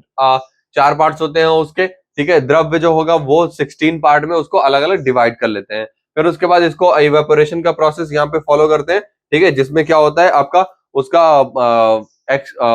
उसमें इवेपोरेशन का प्रोसेस कराते हैं, मतलब नीचे से हीट अप्लाई करेंगे और सारे मिक्स करके उसको इवेपोरेट करते रहते हैं उसको, जिसकी वजह से क्या होता है, कलर, उसका ऑर्डर, टेस्ट वगैरह सब अच्छे से सही से आ जाता है। जैसे इसमें आपका अश्वगंधा, सॉरी, अलग अलग टेस्ट आते हैं, भृंगराज, भृंगमाला, ऐसे करके बहुत सारे तेल आते हैं, ठीक है। चूर्णा है, चूर्णा कभी कभी पूछा जाता है। चूर्ण आपको पता ही है कैसे बनता है। इसको क्या, एक तरीके का क्लीन और ड्राइड फाइनली पाउडर है, उसको पाउडर में बनाया जाता है एक तरीके से, और फिर उसके बाद उसको पीस दिया जाता है, मोस्टली सारे इंग्रेडिएंट मिला के, फिर उसको सीप से पास करा जाता है ताकि यूनिफॉर्म साइज मिल जाए। जो यूनिफॉर्म नहीं होता उसको और पीसते हैं, ऐसे तरीके से। जैसे आपको चूर्ण सुना होगा, कई सारे चूर्ण होते हैं, त्रिफला चूर्ण, सीतोपल लड़ी चूर्ण, ऐसे बहुत सारे चूर्ण है, ठीक है।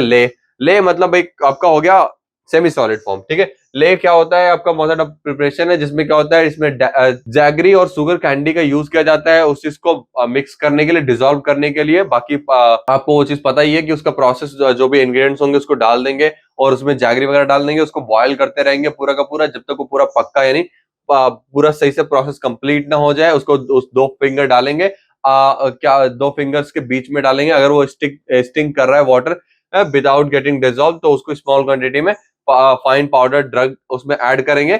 उसके बाद क्या करेंगे, उसको स्टिर करते रहेंगे, जिससे क्या एक होमोजेनस मास बन जाएगा। वो हॉट प्रिपरेशन को उसको प्रॉपर्ली मिक्स कर लेंगे। इसमें फिर ऑयल एंड घी डालेंगे थोड़ा सा, उसके बाद हनी भी डालेंगे थोड़ा प्रिपरेशन के लिए, उसको ठंडा करने के लिए।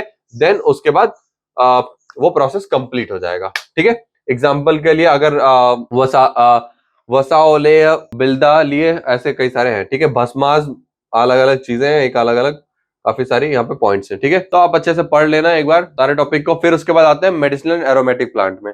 अब मेडिसिनल प्लांट क्या होता है? मेडिसिनल प्लांट वो होते हैं जिनमें कोई तरीके का फिजियोकेमिकल या थेरापेटिक एक्टिविटी हो, या फिर वो कोई ऐसा बेनिफिट्स बॉडी को प्रोवाइड करा जिनका एक बेनिफिशियल प्रॉपर्टी या फिर आपका फार्माकोलॉजिकल प्रॉपर्टी हो, ठीक है। ये मेडिसिनल प्लांट्स जो होते हैं वो क्या होते हैं, मतलब 130 मेडिसिनल प्लांट्स होते हैं जो कि आपके यूरोपियन कंट्रीज में यूज किए जाते हैं। फिर उसके बाद एरोमेटिक प्लांट मतलब जिनमें एरोमा हो, ठीक है। एरोमा मतलब एक स्मेल आए, एक अच्छी सी स्मेल आए, जैसे रोज का प्लांट हो गया।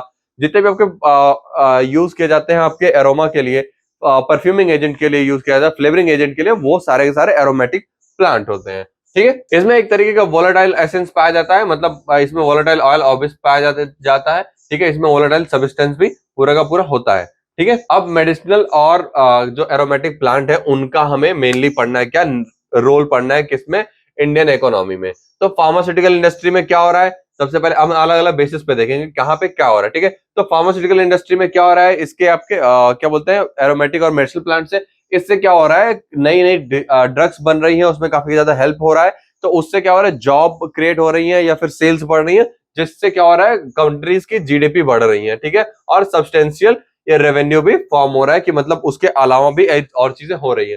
फिर उसके बाद ट्रेडिशनल मेडिसिन सिस्टम में क्या हो रहा है, इसमें क्या हो रहा है, उसकी कॉस्ट इफेक्टिवनेस कम हो रही है। एम्प्लॉयमेंट, जब हम ट्रेडिशनल मेडिसिन की तरफ जाते हैं, मतलब उसमें भी लोग लगेंगे बनाने के लिए, तो उससे क्या होता है, एम्प्लॉयमेंट वगैरह क्रिएट होती है और हेल्थ केयर में भी काफी ज्यादा हेल्प करता है। एक्सपोर्ट रेवेन्यू बढ़ाता है, मतलब अगर किसी भी कंट्री में एरोमेटिक प्लांट ज्यादा है, मेडिसिनल प्लांट ज्यादा है, तो दूसरी कंट्री को जरूरत होगी, उससे खरीदेगी, तो उससे क्या होगा, आपका एक्सपोर्ट रेवेन्यू में बढ़ेगा। एम्प्लॉयमेंट जनरेशन तो होती है, अगर कल्टीवेशन, हार्वेस्टिंग कराना है, मार्केटिंग कराना है किसी भी चीज का, तो उसमें एम्प्लॉयमेंट भी बढ़ेगा। उसके बाद सस्टेनेबल एग्रीकल्चर फॉर्म भी है, कि उससे एग्रीकल्चर भी ध्यान जाता है, और एग्रीकल्चरली इंडिया रिच होती है, जिससे पॉल्यूशन वगैरह पे भी काफी ज्यादा इफेक्ट पड़ता है।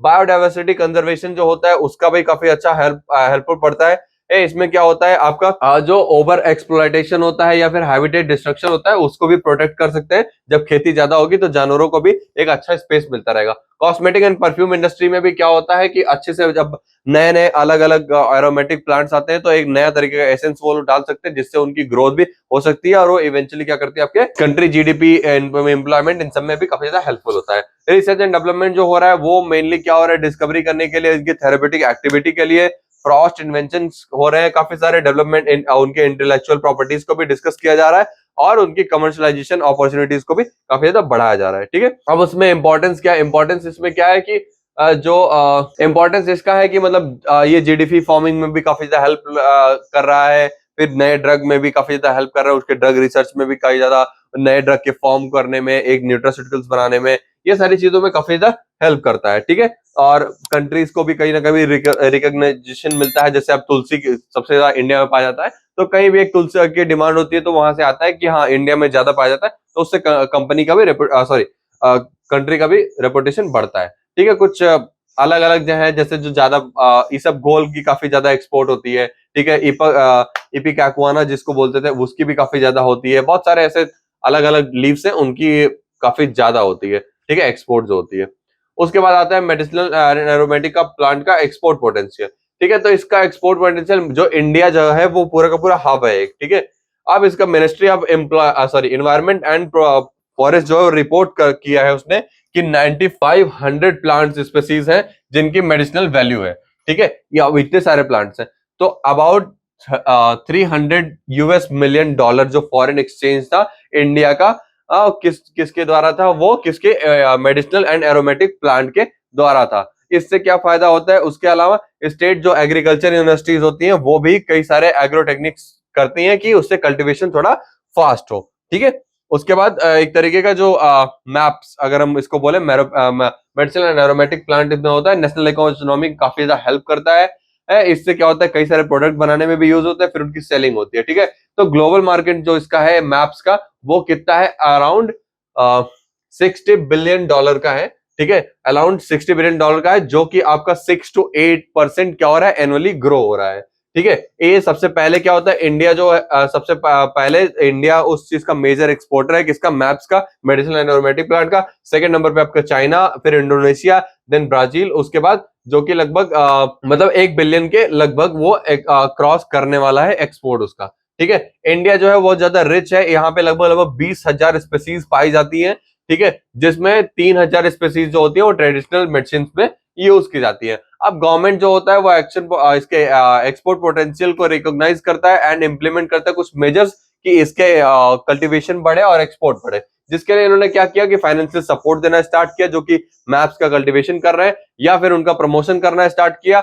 उसके बाद क्या किया, एक्सचेंज किया, ट्रेड डिस्कशन किया किसी और कंट्रीज के साथ कि और उसको कैसे ग्रो कराया जा सकता है। ठीक है, ये हो गया आपका। इसमें मोस्टली क्वेश्चन वही आना था कि रोल्स आपके की कंट्री की इकोनॉमी में क्या रोल है और उसका एक्सपोर्ट पोटेंशियल की कितना ज्यादा एक्सपोर्ट कर रहे हैं। अब यहाँ पे हर्ब एज अ फूड पे आते हैं हम। ठीक है, हर्ब एज अ फूड में क्या होता है कि किसी भी हर्ब को एज अ फूड की तरह यूज किया जाए, जिसमें सबसे मेजर काम होता है किसका, न्यूट्रास्यूटिकल्स का। न्यूट्रास्यूटिकल्स क्या है, न्यूट्रास्यूटिकल्स एक इनोवेशन है मेडिसिन का। ठीक है, a substance that is a food or a part of food provide a medicinal and health benefits including prevention and treatment. मतलब ऐसा एक पदार्थ जो कि भोजन है या फिर भोजन का पार्ट है, वो क्या कर रहा है, वो आपकी बॉडी को एक तरीके का मेडिसिनल, यानी मतलब क्या बोलते हैं, मेडिसिनल, ठीक है, उससे रिलेटेड क्या करता है, आपको एक मेडिसिनल इफेक्ट प्रोवाइड कराता है। ठीक है, ये एक तरीके का मतलब अलग है, न्यूट्रिएंट्स और फार्मास्यूटिकल का कॉम्बिनेशन मिला के बनता है न्यूट्रास्यूटिकल्स। ठीक है, न्यूट्रास्यूटिकल्स को हम अगर डिवाइड करें तो इनको अलग अलग बेसिस पे डिवाइड किया जा सकता है। जनरली जो हम डिवाइड करते हैं वो बेस्ड ऑन केमिकल कॉन्स्टेंट्स और traditional and non traditional nutraceuticals के ऊपर डिवाइड करते हैं। पहला होता है न्यूट्रिएंट्स, उसके बाद हर्बल एंड डाइटरी सप्लीमेंट्स पे। दूसरा, उसके बाद इसमें न्यूट्रिएंट्स में विटामिन वगैरह होते हैं, हर्बल में क्या होगा, गार्लिक होगा, जिंजर होगा। डाइटरी सप्लीमेंट्स में क्या होता है, ब्लैक कोस होता है, जिंजिको बाल्बो होता है, ऐसे कई सारे। ट्रेडिशनल में क्या होता है, लाइकोपेन, जैसे टमाटो में लाइकोपेन मिल रहा है तो लाइकोपेन की कोई टेबलेट बना दी। ओमेगा मिलता है सॉल्मन में तो ओमेगा 3 बना ली। सेपोनिन, सोया में सेपोनिन पाया जाता है, सोया को बना दिया। ठीक है, नॉन ट्रेडिशनल में क्या होता है, ऑरेंज जूस, फोर्टिफाइड कैल्शियम जो होते हैं उनको बनाना। ठीक है, ऐसे कई सारे आजकल आप देख रहे होंगे नई नई तरीके की चीजें आ रही हैं, जैसे कुछ एफरबेसेंट टेबलेट आ रहे हैं जो कि डायरेक्टली उसमें उस चीज की एसेंस होता है। ठीक है, उस चीज का पूरा वो होता है। अब यहाँ पे कैटेगरीज अगर देखेंगे तो पहले हम नॉन ट्रेडिशनल, ट्रेडिशनल तो हम पढ़ ही चुके हैं। ठीक है, क्लासिफिकेशन न्यूट्रास्यूटिकल्स में। अब ट्रेडिशनल में मैंने बता ही दिया, इसमें लाइकोपिन, टोमेटो से लाइकोपिन निकाल दिया, जो लाइकोपिन का हमने न्यूट्रास्यूटिकल बना दिया। अब यहाँ पे देखेंगे उसके बाद क्या होता है कि नॉन ट्रेडिशनल में इसमें क्या फोर्टिफाइड न्यूट्रास्यूटिकल्स जो होता है उसके ऊपर इनमें क्या हो गया फूड फोर्टिफाइड फूड इसमें होता है जी, ठीक है, जो कि एग्रीकल्चर ब्रीडिंग से मिलके बनाया जाता है। जैसे आपका जिसमें मिल्क फोर्टिफाइड जो उसमें क्या होता है कि क्या बोलते हैं कैल्सोफेरॉल जो होता है वो क्या करता है विटामिन डी की डेफिशिएंसी को कम करने में कोशिश करता है, जो मिल्क फोर्टिफाइड कर दिया गया हमने उसको। प्रीबायोटिक एंड प्रोबायोटिक जो मिल्क होते हैं उनमें काफी ज्यादा हेल्प होता है, वो रेस्पिरेटरी फंक्शंस वगैरह में काफी ज्यादा हेल्प करते हैं। बनाना फोर्टिफाइड मिल्क जो होता है या सोया मिल्क आने लगा है आजकल, एलमॉन्ड मिल्क आने लगा है, ये सारे सारे नॉन ट्रेडिशनल टाइप के हैं, ठीक है। उसके बाद रिकॉम्बिनेंट न्यूट्रास्यूटिकल्स जो होते हैं वो क्या करते हैं एनर्जी एनर्जी प्रोवाइड करते हैं, ठीक है, किसमें फर्मेंटेशन फूड स्टार्च वगैरह योगर्ट वगैरह जो आ रहे हैं प्रोबायोटिक्स जितने आ रहे हैं वो सब है, ठीक है। थेरापेटिक एप्लीकेशन क्या ये क्या है मेडिसिनल बेनिफिट्स प्रोवाइड कराता है, साइड इफेक्ट इसके बहुत कम है, हेल्थ बेनिफिशियरी इफेक्ट इसके ज्यादा है, और क्या करता है हेल्थ वैल्यू बढ़ाता है, डाइट को भी इंप्रूव करता और कई सारे इजिली अवेलेबल होता है और थोड़ा इकोनॉमिकल है। हाँ नॉट इकोनॉमिकल बोल सकते हैं, अभी थोड़ा न्यूट्रास्यूटिकल्स महंगा है, बट जैसे जैसे वो पूरा का पूरा प्रोसेस में आएगा ये इजी हो जाएगा, ठीक है। फिर उसके बाद एंटीऑक्सीडेंट, एंटीऑक्सीडेंट क्या होता है जो ऑक्सीडेशन का ऑक्सीडेशन की प्रोसेस को इनहिबिट करते हैं, ठीक है। ये नेचुरल और सिंथेटिक दोनों सब्सटेंस के हो सकते हैं, ठीक है। पहला होता है आपका एंजाइमेटिक एंटीऑक्सीडेंट और दूसरा एंजाइमेटिक नॉन एंजाइमेटिक, ठीक है। पहला प्राइमरी एंटीऑक्सीडेंट जैसे एसओडी कैटलाज ऐसे करके हो गया, ठीक है। अब जो क्या बोलते हैं एंटीऑक्सीडेंट का वो होता है सोर्स होता है, वो क्या होता है कई सारे सोर्स हो सकते हैं इसके, ठीक है, जितने अलग अलग टाइप के हैं, जैसे कुछ लीक से पाए जाते हैं, ओनियन से पाए जाते हैं, ओनियन गार्लिक वगैरह एंटीऑक्सीडेंट बहुत पाए जाते हैं। एग प्लांट हो गया, ग्रेप्स हो गया, मैंगोज हो गया, बनाना हो गया, अलग अलग फ्लेवोनाइड हो गया, ये मतलब अलग अलग जितने भी एंटीऑक्सीडेंट्स हैं वो अलग अलग तौर पे पाए जाते हैं। फिर उसके बाद थेरापेटिक एप्लीकेशन क्या है, ये कार्डियोवास्कुलर में हेल्प करते हैं, कैंसर डिजीज हो गए उसमें काफी ज्यादा, ब्रेन इंजरी हो गई, स्ट्रोक हो गया, इन सब में काफी ज्यादा हेल्प करते हैं। प्रोबायोटिक्स हो गया, प्रोबायोटिक्स क्या होता है ऐसे बैक्टीरिया को मिला के बनाया जाता है जो कि हार्मफुल नहीं होते हैं, और उनको क्या बोलते हैं मतलब हार्मफुल नहीं होते हैं, और डाइजेशन में काफी ज्यादा हेल्प करते हैं, और आपके न्यूट्रिएंट्स के एब्जॉर्प्शन में भी काफी ज्यादा हेल्प करते हैं। ये कुछ टाइप के मतलब जो पैथोजेंस होते हैं उनको भी क्राउड आउट करते हैं, ठीक है, जिसमें लैक्टोबैसिलस और बाई बाइफाइडो बैक्टीरियम का ग्रुप जो होता है वो कॉमनली यूज किया जाता है किसी प्रोबायोटिक्स में, ठीक है। प्रीबायोटिक्स, प्रीबायोटिक्स क्या होता है इनडाइजेस्टेबल कार्बोहाइड्रेट्स को प्रमोट करता है, उसकी ग्रोथ को, जिसमें गुड बैक्टीरिया जो कि आपके लैक्टोबैसिली जो होते हैं ये सारे बैक्टीरिया जो होते हैं उनको यूज करके प्रीबायोटिक्स बनाया जाता है, ठीक है, जो कि आपके फूड वगैरह में जीआईटी के रेगुलेशंस में काफी ज्यादा हेल्प करते हैं। इंटेस्टाइनल में कोई ब्लीडिंग है उनको रोकते हैं, कोट करते हैं, मतलब कोट करते हैं जो होस्ट सरफेस है रिसेप्टर्स जहां पे माइक्रोबियल कंटामिनेशन होने के चांसेस रहे वहां सबको रोकते हैं, इम्यूनिटी को भी बूस्ट करते हैं, ठीक है। डाइटरी फाइबर इतना ज्यादा इंपॉर्टेंट नहीं है, लेकिन आप पढ़ लीजिएगा डाइटरी फाइबर्स वो फाइबर जिनमें डाइट्स वगैरह पाई जाती है। ओमेगा 3 काफी ज्यादा इंपॉर्टेंट है तो इसको हम थोड़ा पढ़ लेंगे। ओमेगा 3 जो होता है वो एक तरीके का पॉली अनसैचुरेटेड फैटी एसिड होता है जो कि इंपॉर्टेंट होता है कई सारे बॉडी में फंक्शंस को काफी ज्यादा हेल्पफुल करता है, ठीक है। ओमेगा 3 जो होता है वो क्या होता है कहाँ फाउंड पाया जाता है फिश में पाया जाता है, फ्लेक्सीड में पाया जाता है, डाइटरी सप्लीमेंट जैसे फिश ऑयल वगैरह हो गया उनमें पाया जाता है, ठीक है। अब यहाँ पे देखेंगे इनटेक अमाउंट कितना है एएलए का, अब वो कितना है 12 से मंथ में 0.5 ग्राम 7 ग्राम, मतलब जितना ज्यादा आप बड़े होते जाते हैं एक मतलब एक पूरे मेन को 1.6 ग्राम देना चाहिए, फिर वहां से महिला को 1.1 यानी वुमेन को थोड़ा कम दिया जाता चाहिए, उसका प्रेग्नेंट वुमेन को थोड़ा ज्यादा, और अगर ब्रेस्ट फीडिंग वुमेन है तो प्रेग्नेंट से थोड़ा कम, ठीक है। टाइप्स जो होते हैं ओमेगा मतलब जो ओमेगा वाले होते हैं types of food providing omega fatty acid, ऐसे फूड्स जो क्या करते हैं ओमेगा 3 फैटी एसिड को प्रोवाइड कराते हैं, ठीक है। तो फिश हो गया, ठीक है, नट्स एंड सीड्स हो गया, प्लांट ऑयल हो गया, या फोर्टिफाइड फूड्स हो गए जो एग हो गया, योगर्ट हो गया, जूस हो गया, सोया बेवरेजेस हो गए, इनफैंट फॉर्मूलाज हो गए, इन सब के द्वारा आप फैटी एसिड को पा सकते हैं। फैटी एसिड क्या करता है रिड्यूस करता है कार्डियोवास्कुलर डिजीज को, और आपके डेथ मतलब किसी पर्सन की कार्डियोवास्कुलर से डेथ होने वाली है उसको भी रिड्यूस करता है, आपके कार्डियो वगैरह में काफी ज्यादा हेल्प करता है, ठीक है। और ऐसे कई सारे टॉपिक्स है, ठीक है, आप पढ़ लीजिएगा अच्छे से। कार्टिनॉइड है, कार्टिनॉइड आपको पता ही होगा कार्टिनॉइड किस में पाया जाता है आपके कार्टिनॉइड आपका कैरेट वगैरह में पाया जाता है जो कि काफी ज्यादा हेल्पफुल होता है कैंसर वगैरह की चीजों, ब्रेस्ट कैंसर वगैरह को काफी ज्यादा प्रिवेंट करता है। सोयाबीन हो गया हमने पढ़ा, उसके आगे सोयाबीन से क्या पाया जाता है, क्या क्या चीजें है, तो ग्लाइसिन सोया मतलब ऐसे ही कई सारे हैं, तो सोया का भी कुछ होता है, ठीक है। इसमें एसेंशियल्स होते हैं, ये हार्ट डिजीज कैंसर और ऑस्टियोपोरोसिस की प्रोसेस को रोकता है, आपके फूड को, बॉडी को अच्छा सप्लीमेंट देता है, कोलेस्ट्रॉल को कम करता है, ठीक है। और गार्लिक गार्लिक गार्लिक क्या है, एंटीऑक्सीडेंट है, एंटीऑक्सीडेंट की पूरी प्रोसेस कंप्लीट करता है और अच्छे से बॉडी को और ऑक्सीडेशन से बचाता है और कई सारी चीजों में हेल्प करता है। इंट्रोडक्शन टू हर्बल फॉर्मूला, ठीक है। हर्बल फॉर्मुलेशन क्या होता है, किसी भी हर्ब्स को लेके विदाउट एनी केमिकल प्रोसेस किसी भी हर्ब से मिलके एक कोई डोजेस फॉर्म बनाना, वो होता है हर्बल फॉर्मुलेशन आपका, जो कि आपके न्यूट्रिशनल कॉस्मेटिक बिहेवियर को काफी ज्यादा हेल्प करते हैं, ठीक है। इनको ऐसे यूज नहीं करना चाहिए, इनको डायग्नोस, ट्रीटिंग और ये सब चीजों के बाद ही यूज करना चाहिए इन डॉक्टर, मतलब डॉक्टर की नजर में, ठीक है। उसके बाद हर्ब जो होता है वो न्यूमरस डोजेज फॉर्म का होता है विद मैनी मार्केट प्रूवन, ठीक है। ये कई सारे के होते हैं, मतलब जो आपका ये होता है हर्बल फॉर्मुलेशन होता है वो मॉडर्न, नोबल और ट्रेडिशनल पे काफी ज्यादा रिलाय करता है, ठीक है। जो मॉडर्न हो गए, मतलब आज के टाइम पे काफी ज्यादा चल रहे हैं, सुपोजिटरीज हो गई, कैप्सूल्स हो गए, सिरप हो गए, टैबलेट्स हो गए, ये सारे के सारे मॉडर्न है, ठीक है। टैबलेट्स, उसके बाद नोबल डोजेस फॉर्म हो गए, इनमें क्या होता है आपका, जैसे नैसो सस्पेंशन आ गया, पैचेस आ गए, ट्रांसडर्मल पैचेस आ गए, ये सारे जो है वो कौन से हैं, नोबल डोजेस फॉर्म है। उसके बाद ट्रेडिशनल सिस्टम आ गया, ट्रेडिशनल सिस्टम में जैसे हम टिंक्चर यूज करते थे, टैबलेट यूज कर सकते थे, पैलेट्स यूज करते थे, या फिर कोई सेमी सॉलिड फॉर्मुलेशन ले वगैरह यूज करते थे, वो सारी चीजें इसके अंडर में आती हैं, ठीक है। अब कन्वेंशनल में हम ज्यादा क्या पढ़ेंगे, herbal system, sorry herbal syrup, herbal tablets और हर्बल क्रीम के बारे में पढ़ेंगे। हर्बल सिरप क्या होता है, हर्बल सिरप जो होता है इक्वल अमाउंट के हर्ब्स एक्सट्रैक्ट इसमें कंसिस्ट करते हैं, ठीक है। इसका कंसंट्रेशन जो होता है वो हनी और शुगर के तौर पे जाना जाता है, ठीक है।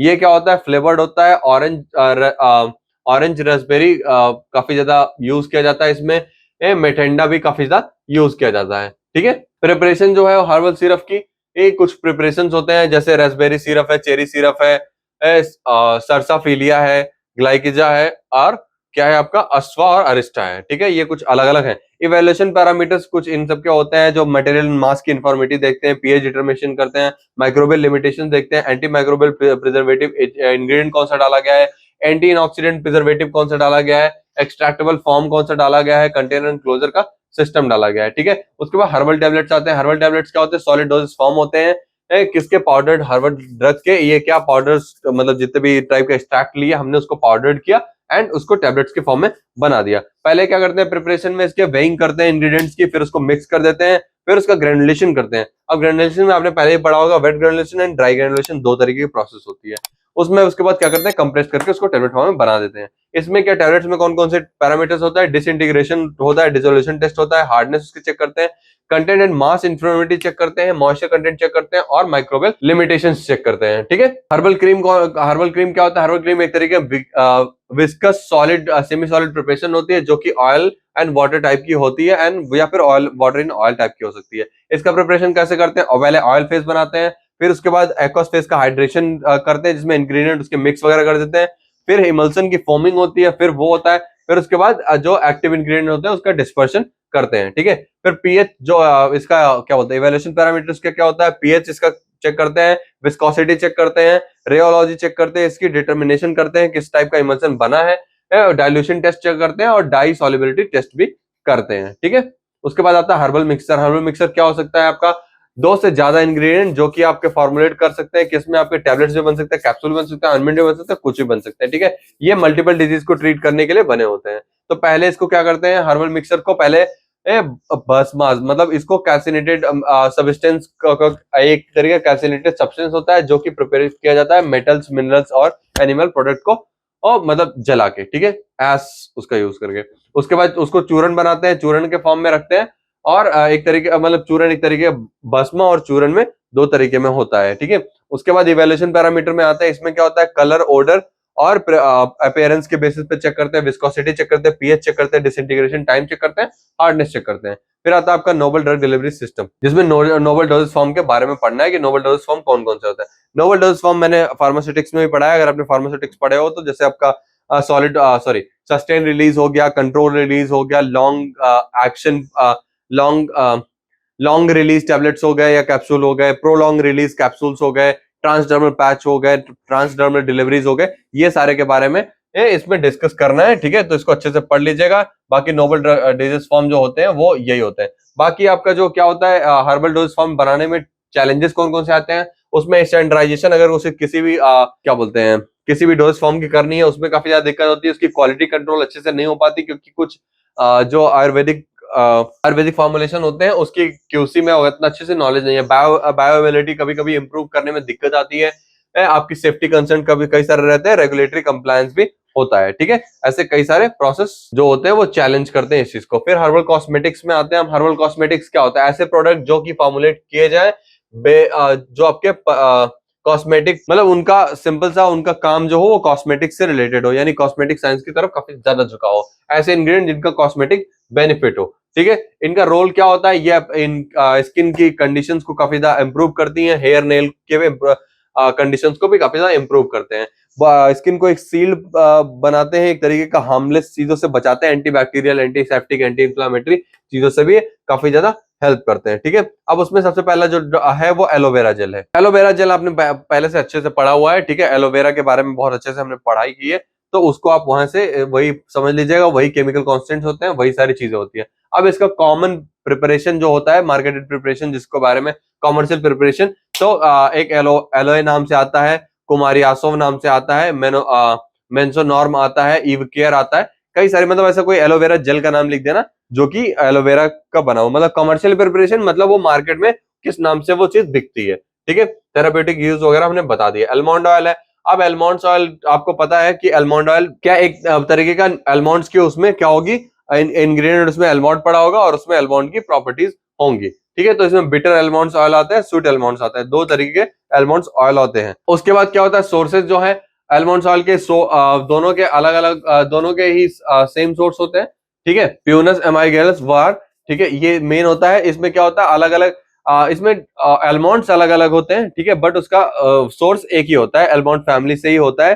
रोसेसी जो उसकी फैमिली होती है उसी से किया जाता है, बस उसमें एलमंड्स को अलग अलग अलग कर दिया जाए on the basis of test, ठीक है। इसमें केमिकल कॉन्स्टेंट्स क्या क्या होता है? इसमें प्रोटीन होता है, म्यूसिलेज होता है, इमल्सिन होता है, ठीक है। जो बिटर होता है उसमें क्या होता है? क्रिस्टलाइन होता है, काइनोजेनिक ग्लाइकोसाइड होता है, और एमाइगो ग्लाइडिन होता है, ठीक है। ये हो गया अलग अलग। फिर उसका कमर्शियल प्रिपरेशन होता है जो कि आपको पता ही है, बजाज एलमंड ऑयल आता है, एलमंड हेयर ऑयल होता है, एलमंड स्किन ऑयल होती है, ऐसे कई सारी चीजें आती है, ठीक है। इसमें क्या होता है? ये आपका इम्यूनिटी को बूस्ट करता है, इंफ्लेमेटरी देता है, और आपके मतलब कई सारे प्रोसेस स्किन वगैरह में काफी ज्यादा हेल्पफुल होता है। लेवेंडर ऑयल हो गया, ये उतना ज्यादा इंपॉर्टेंट है नहीं, ये लेवेंडर से मिलकर बना हुआ होता है। इसमें lavender oil, bath gel, tea वगैरह कई सारे आते हैं, ठीक है। ऑलिव ऑयल हो गया। ऑलिव ऑयल आपका इसका सोर्स क्या है? ओलिया यूरोपोएलिन, ठीक है, ओलियेसी फैमिली से बिलोंग करता है। ये मल्टीपर्पज इंग्रेडिएंट होता है। इसको आजकल फूड मतलब खाना बनाने में काफी ज्यादा यूज किया जाता है, कि काफी ज्यादा हेल्दी होता है, लो कैलोरी होता है, तो ऑलिव ऑयल का उसमें भी काफी ज्यादा यूज होता है। अब ऑलिव ऑयल में क्या होता है? ग्लाइसराइड होते हैं, ऑयलिक जिसको बोलते हैं, प्लेमेटिक बोलते हैं, लिनियुक बोलते हैं, स्टेरिक बोलते हैं, ऐसे कई सारे इंग्रेडिएंट्स होते हैं। Olive olive healthy olive oil, ठीक है। उसके बाद डेल मोंटे ऑलिव ऑयल, ऐसे कई सारे मार्केटिंग प्रिपरेशन है, कोई भी उठा के लिख दीजिएगा, ठीक है। इसका थेरापेटिक क्या है? ये सॉल्वेंट मतलब पेरेंटल प्रिपरेशन में भी कभी कभी हेल्प करता है। ये आपके बॉडी को क्या एक सूदनिंग एजेंट की तरह, इमोलिएंट की तरह भी काफी ज्यादा हेल्प करता है। न्यूट्रिशनल इफेक्ट होते हैं, ठीक है, कई सारे प्रोसेस इसके हैं, ठीक है। उसके बाद रोजमेरी का आता है। जो मैरी का इसका सोर्स होता है वो मैरिनस ऑफिसिनेलिस होता है, ठीक है। ये क्या होता है? लैमिएसी फैमिली से बिलोंग करती है, ठीक है। ये इसका नाम जो है ड्यू ऑफ सी से मिलके से उसको डिराइव किया गया था, ड्यू ऑफ सी करके बोला जाता है। इसकी स्मेल काफी ज्यादा अच्छी होती है। इसमें आपका पतंजलि रोजमेरी ऑयल आता है, एंटी हेयर फॉल ऑयल आता है, ममा अर्थ का आता है, रोजमेरी खुद से एक ऑयल बनाता है, ऐसे कई सारे होते हैं, ठीक है। इसका केमिकल जो वो होता है, क्या बोलते हैं, केमिकल कांस्टेंट जो होता है वो क्या होता है? वोलेटाइल होता है, जिसमें ईस्टर होता है, अल्कोहल होता है, ठीक है। उसका प्रिंसिपल कांस्टेंट जो होता है वो बोरिनोल होता है, कैंपर होता है, और ब्रोनिल एसिड होता है, और मोनो टर्पिनॉइड हाइड्रोकार्बन्स होते हैं, ठीक है। ऐसे कई सारे हैं अलग अलग। फिर उसके बाद सैंडलवुड है, ये सब पढ़ लीजिएगा। फिर उसके बाद आते हैं फाइटोकेमिकल इन्वेस्टिगेशन ऑफ ड्रग। अब फाइटोकेमिकल इन्वेस्टिगेशन ऑफ ड्रग ये आपका लास्ट है। इसमें एक ही क्वेश्चन मोस्टली आता है, क्या आता है? Phytochemical investigation of drug. ये हमने थर्ड चैप्टर में भी ये टॉपिक हमने देखा था, किसमें? हाँ, केमिकल, आपका जो केमिकल वो है केमिकल इवेल्युएशन ऑफ किसी क्रूड ड्रग, उसमें भी हमने इसको पढ़ा था। तो कहीं ना कहीं फाइटोकेमिकल इन्वेस्टिगेशन क्या होता है? किसी भी ड्रग का उसका फाइटोकेमिकल जितने भी कंपोनेंट्स होते हैं उनको इन्वेस्टिगेट करना, उसमें कौन से पाए जाते हैं, क्या है, कौन कौन से पाए जाते हैं और उनका मेडिसिनल यूज क्या है, उनका स्ट्रक्चर कैसा है, क्या चीजें हैं, उनकी केमिकल प्रॉपर्टीज क्या है, केमिकल नेचर क्या है, ये सारी चीजें आइडेंटिफाई करना किस में आता है, फाइटोकेमिकल इन्वेस्टिगेशन में आता है। इस एनर्जी में मेनली केमिकली जो मेनली सेकेंडरी मेटाबोलाइट्स की स्टडी की जाती है जो कि प्लांट द्वारा प्रोड्यूस किए जाते हैं। इसमें मतलब फाइटोकेमिकल इन्वेस्टिगेशन जो होता है कई सारे स्टेजेस में होता है। फर्स्ट स्टेज में क्या करते हैं, पहले उसको, सिंपल सी बात है, पहले किसी भी ड्रग को लेंगे, फर्स्ट स्टेप तो यही रहेगा, ठीक है। उसको लिया, उसको क्या किया, पहले क्वालिटी कंट्रोल के इनिशियल लेवल पे इन्वेस्टिगेट किया, उसका टेक्सचर कैसा है, क्या है, और उसके बारे में हमारे पास क्या इंफॉर्मेशन पहले से है। फिर उसके बाद स्टेजेस के बारे में जाते हैं। इसमें क्या होता है, प्रोसेस ऑफ एक्सट्रैक्शन करते हैं, उसके बाद उसका प्यूरिफिकेशन करते हैं, कैरेक्टराइजेशन करते हैं, फिर उसका क्वालिटी कंट्रोल कराते हैं। देन उसके क्वालिटी कंट्रोल में उसको क्या करते हैं, उसके फार्मास्यूटिकल कंपोनेंट के बारे में इन्वेस्टिगेट करते हैं कि उसमें कौन कौन सी पाई जाती है। जैसे सेना हो गया, सेना को अगर हम कर रहे हैं तो उसमें सेनोसाइड ए बी कौन कौन से पाए जाते हैं, उसका काम क्या है, केमिकल नेचर क्या है। फिर उसके बाद थर्ड स्टेज में क्या आता है, इसके बायो सिंथेटिक पाथवे जो कि लीड कर रहा है आपके स्पेसिफिक कंपाउंड की तरफ, उसका इन्वेस्टिगेशन करते हैं। फिर आपके फोर्थ में जो आते हैं उसमें क्वांटिटेटिव एंड क्वालिटेटिव एवेल्युएशन करते हैं, किसका, आपके फार्मास्यूटिकल कंपाउंड का, कि उसका एक अलग अलग डिफरेंट मेथड यूज करके, जैसे उसमें मेनली जो स्पेक्ट्रोस्कोपी एंड क्रोमेटोग्राफी काफी ज्यादा यूज की जाती है। अब एक्सट्रैक्शन ऑफ ड्रग तो आपको पता ही होगा, एक्सट्रैक्शन कैसे कराते हैं। किसी भी ड्रग में क्या होता है, मेडिसिनली एक्टिव कॉन्स्टेंट्स को या फिर एनिमल टिश्यूज में से उसके जो सिलेक्टिव सॉल्वेंट्स वगैरह होते हैं स्टैंडर्ड प्रोसीजर फॉलो करके उसके एक्टिव कॉन्स्टेंट्स को उससे बाहर निकालना, ठीक है। जैसे चाय आपने बनाई, चाय का मेन प्रोसेस क्या होता है, चाय पत्ती डालने का, कि जो चाय में निकोटिनामाइड होता है वो कहां पे आपके दूध में पहुंच जाए, ठीक है। तो उसी को एक्सट्रैक्शन बोलते हैं, ठीक है। एक्सट्रैक्शन जो होता है वो कई सारे प्रोसेस में होता है, ठीक है। जो स्टैंडर्ड एक्सट्रैक्शन होता है उसमें क्या होता है, ट्रीटमेंट एक सिलेक्टिव सॉल्वेंट लेते हैं जिसको मेंस्ट्रुम बोलते हैं, मतलब कोई ऐसे सॉल्वेंट लेंगे जिसके अंदर में वो एक्सट्रैक्ट करेंगे, ठीक है। जैसे हमने दूध लिया था वैसे ही कोई एक मेन सॉल्वेंट लेंगे जिसको मेंस्ट्रुम बोलते हैं, उसको क्या करेंगे, थेरापेटिकली एक्टिव कांस्टेंट जो ड्रग है उसमें उसको रखेंगे। फिर उसके बाद उसको क्या करेंगे, फिर उसके बाद एक्सट्रैक्शन का प्रोसेस अगर वो स्टीम डिस्टिलेशन से होगा या फिर किसी प्रोसेस होगा वो अलग तौर पे डिवाइड होता है। फिर उसके बाद पूरा का पूरा प्रोसेस कंप्लीट करते हैं। फिर उसके बाद जो मतलब एक होता है वाटर आपका, जैसे वाटरी सब्सटेंस वाला, तो आपका एक वाटर में एक्टिव कांस्टेंट निकल गया, ठीक है। उसके बाद दूसरा सूखा वाला पार्ट बता है, जैसे चाय पत्ती जिसको बोलते हैं, चाय छानने के बाद चाय पत्ती बचे उसको क्या बोलते हैं, मैक बोलते हैं, ठीक है। जिसको मर्क भी बोलते हैं, ठीक है, मर्क बोलते हैं। उसके बाद मेंस्ट्रुम जो यूज किया जाता है वो केमिकली और फिजिकली इनर्ट होना चाहिए, नॉन टॉक्सिक होना चाहिए, थोड़ा सस्ता होना चाहिए और सिलेक्टिव होना चाहिए जिसको हम यूज करने वाले हैं, ठीक है।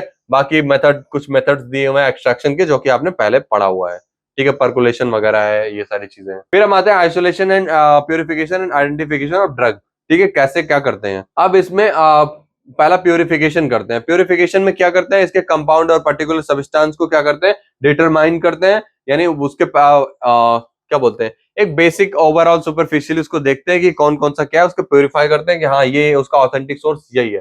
फिर हम क्या करते हैं, आपका आइसोलेशन तो हो चुका है, फिर प्यूरिफिकेशन करते हैं। देन उसको हम डिटेक्ट करते हैं कि मतलब क्या क्या चीजें हैं कहाँ कहाँ पे, तो उसको हम एक्सपोज कराते हैं किसके, कुछ लिटरेचर टेक्निक्स होती है जैसे अल्ट्रावायलेट यूवी हो गया, आईवी हो गया, एनएमआर हो गया, मास स्पेक्ट्रल हो गया, ये सारी की चीजें और ये क्रोमेटोग्राफी हो गया, उनके अप्लाई करते हैं, ठीक है। अब जैसे स्पेक्ट्रोस्कोपी है, स्पेक्ट्रोस्कोपी में क्या करते हैं, इसके रेडिएशंस जो इलेक्ट्रोमैग्नेटिक रेडिएशन इंटरेक्शंस होते हैं उसको हम स्टडी करते हैं किसी भी मैटर के साथ में, ठीक है। स्पेक्ट्रोस्कोपी मेथड जो होता है वो क्या होता है, आइडेंटिफिकेशन के कुछ आइडेंटिफिकेशन कंपाउंड के आइडेंटिफिकेशन के लिए होता है, जैसे यूबी हो गया, यूबी या विजुअल स्पेक्ट्रोस्कोपी दोनों में से एक बोलते हैं। अल्ट्रावायलेट विजुअल स्पेक्ट्रोस्कोपी, इसमें क्या है, इन्वॉल्व होता है क्या, एनालिटिकल मेथड, ठीक है, जिसमें क्या करते हैं, हाई लाइट एब्जॉर्प्शन को की वेवलेंथ को हम क्या करते हैं, मेजर करते हैं कि इसमें वेवलेंथ कितना ज्यादा क्या हुआ, ठीक है। इसमें आप अलग अलग देख रहे होंगे, यूवी रेंज दिया हुआ है अलग अलग, इतना ज्यादा पढ़ने की जरूरत है नहीं, बस चीजें ये चीज याद रखिएगा कि इंफ्रारेड के स्पेक्ट्रोस्कोपी क्या है, इसमें कैसे क्या चीजें होती हैं, वो सारी चीजें आप याद रखिएगा, इतना ज्यादा इंपॉर्टेंट क्वेश्चन नहीं कि स्पेसिफिक आए, ठीक है। फिर आता है क्रोमेटोग्राफी पे। क्रोमेटोग्राफी एक तरीके का वर्सेटाइल सेपरेशन टेक्निक होता है जिसमें क्या करते हैं, दो मोर सब्सटेंस को अलग अलग डिस्ट्रीब्यूट करते हैं और एक फिक्स्ड फेज में लेके आते हैं, ठीक है। क्रोमेटोग्राफी क्या करते हैं, separation, isolation, purification and identification सभी के लिए यूज होता है किसी मिक्सचर के, ठीक है। जनरल प्रिंसिपल क्या होता है, दो प्रिंसिपल इसमें इन्वॉल्व होते हैं, ये एक आपका रिलेटिव एब्जॉर्प्शन से रिलेटेड होता है और दूसरा पार्टीशन कोएफिशिएंट पे ये 2 फेजेस में काम करता है। अब इसको जो केमिकल करेंगे, ठीक है, क्लासिफिकेशन करेंगे क्रोमेटोग्राफी का, उसमें क्या होगा, एड्सॉर्प्शन क्रोमेटोग्राफी होती है, ठीक है। पहला आपका एड्सॉर्प्शन के बेसिस पे होता है, मतलब वो ऐसा कुछ जो ऐसी टेक्निक जो क्या करती है, सॉलिड सपोर्ट करती है, ठीक है, और वो एड्सॉर्प्शन का क्या बोलते हैं, प्रिंसिपल फॉलो करती है कि उसमें एड्सॉर्ब हो रहा है, ठीक है। कोई भी जो भी लाइट जो क्रोमेटोग्राफी हो रही है उसमें एड्सॉर्प्शन का प्रोसेस कंप्लीटली फॉलो हो रहा है। इसमें क्या होता है, ग्रेविटी या फिर कोई तरीके का पॉजिटिव प्रेशर अप्लाई किया जाता है। इसमें आपका कॉलम क्रोमेटोग्राफी आ गया। कॉलम मतलब कॉलम क्रोमेटोग्राफी, जिसमें कई सारे एक कॉलम होता है, उसमें अलग अलग लेयरिंग की जाती है और उसको उसमें डिप किया जाता है, जो जिसके साथ में रिएक्ट करता है वो वहां पे हमें पता चल जाता है कि कौन कौन सा कॉन्स्टेंट्स है और उससे अलग अलग उसकी सेपरेशन हो जाती है। गैस सॉलिड क्रोमेटोग्राफी जो होती है आपकी, इसमें क्या होता है, अब आपका गैस सॉलिड में क्या होता है, उसमें एक तरह का गैस अप्लाई किया जाता है और वो जो क्रोमेटोग्राफी होता है उसके ऊपर तो सॉलिड कंटेंट होता ही है, तो वो दोनों को हम साथ में एक कंप्राइज करके देन यूज करते हैं, उसको क्या बोलते हैं, सॉलिड गैस सॉलिड क्रोमेटोग्राफी। फिर उसके बाद thin layer chromatography. Thin layer chromatography, उसमें एक पतली लेयर होती है, उसको क्या करते हैं, उसमें डिप करते हैं, उसमें जो लेयरिंग में एक सिल्का जेल अप्लाई करते हैं, उससे जो रिएक्ट करता है उससे हम डिटेक्ट करते हैं कि वो कौन सा केमिकल वहां पे है, ठीक है। फिर आता है पेपर क्रोमेटोग्राफी आपकी आती है, ठीक है। उसके बाद आपका पार्टीशन क्रोमेटोग्राफी आती है। पार्टीशन क्रोमेटोग्राफी क्या होती है, पार्टीशन क्रोमेटोग्राफी में क्या होता है, एक फेज को हेल्प किया जाता है और दूसरा स्टेशनरी फेज होता है। इसमें 2 फेजेस होते हैं, इसलिए इसको पार्टीशन में बोलते हैं, ठीक है। ये एक तरीके का पैक्ड कॉलम में होता है। इसमें क्या, गैस लिक्विड क्रोमेटोग्राफी आपकी हो गई, पेपर क्रोमेटोग्राफी हो गई, आपकी लिक्विड लिक्विड क्रोमेटोग्राफी हो गई। ये 3 क्रोमेटोग्राफी अलग चलती है। पेपर क्रोमेटोग्राफी में क्या होता है, इसमें एक तरीके का एनालिसिस होता है कंपाउंड का कि उसका फ्लो ऑफ सॉल्वेंट कैसा है, जो कि फिल्टर एक स्पेशल फिल्टर पेपर के द्वारा डिजाइन होके उसमें चेक किया जाता है। इसमें एक का जो सॉल्वेंट होता है वो इमिसिबल होता है और दूसरा पार्शियली मिसिबल होता है, ठीक है। इसमें जो कंपोनेंट का सेपरेशन होता है वो क्या होता है, कोफिशिएंट होता है और इफेक्ट किया जाता है किसके, अलग अलग माइग्रेशनल मिक्सचर के ऊपर में, ठीक है। इसको निकालने का एक ये आपका यहाँ पे एक तरीके का एक फॉर्मूला दिया हुआ है, इसके बेसिस पे आप इसको निकाल सकते हैं, ठीक है। रिटेंशन रेशियो निकाल सकते हैं आप इसका, ठीक है। उसके बाद थिन लेयर क्रोमेटोग्राफी, इसमें क्या होता है, एक सिंपल तरीके का क्रोमेटोग्राफी टेक्निक है, जिसमें क्या होता है, आपका सेपरेशन, कंपाउंड का सेपरेशन होता है, वाइडली यूज होता है, ठीक है। और एक फाइटोकेमिकल, इसमें क्या होता है, रैपिड एनालिसिस हम करते हैं और क्या करता है, प्रोवाइड करता है qualitative and semi qualitative information को, ठीक है। फिर आता है आपका एचपीएलसी, क्या बोलते हैं, हाई परफॉर्मेंस लिक्विड क्रोमेटोग्राफी, ठीक है। ये हाई रेजोल्यूशन क्रोमेटोग्राफी टेक्निक है, जो कि आपका वाइडली यूज किया जाता है फार्मास्यूटिकल कंपनीज में, क्या करने के लिए, डेवलपमेंट करने के लिए, आइडेंटिफिकेशन और डिटेक्शन करने के लिए, किसका, एडल्ट्रेंट्स का, ठीक है। और ये हर्बल प्रोडक्ट में मेनली यूज किया जाता है। और क्या होता है, ये फैसिलिटेट करता है आइडेंटिफिकेशन का, पेस्टिसाइड कंटेंट वगैरह को या माइकोटॉक्सिन जितने भी होते हैं बॉडी में, वो ये सेपरेशन के लिए यूज किया जाता है, या तो आपको पता ही है। इसमें डिटरमाइन करते हैं किसी भी फार्मास्यूटिकल उसकी मतलब जो फार्मास्यूटिकल कोई भी ड्रग है उसकी स्टेबिलिटीज को, ठीक है। तो आपका ये पूरा पूरा फार्माकोग्नोसी कंप्लीट हो गया है। अब मैंने इंपॉर्टेंट टॉपिक सारे के सारे डिस्कस कर दिए हैं, तो आप कम से कम लाइक शेयर सब्सक्राइब कर देना, इतना सारा मेहनत किया है। अच्छे से पढ़ाई कीजिएगा, best of luck for exam. जो इंपॉर्टेंट टॉपिक है उनको एक और अच्छे से पढ़ लीजिएगा, बुक में अच्छे से पढ़ लीजिएगा। ठाकुर पब्लिकेशन की बुक खरीद लीजिए, बहुत अच्छी बुक बनी हुई है इस बार, काफी छोटी सी बुक है और जितने इंपॉर्टेंट चीजें वही आपके दी हुई है और एक सिंपल मैटर में दी हुई है। सो आप अच्छे से पढ़ते रहिए ठाकुर पब्लिकेशन की बुक, और मिलते हैं नेक्स्ट लेक्चर में। Bye bye, Tata.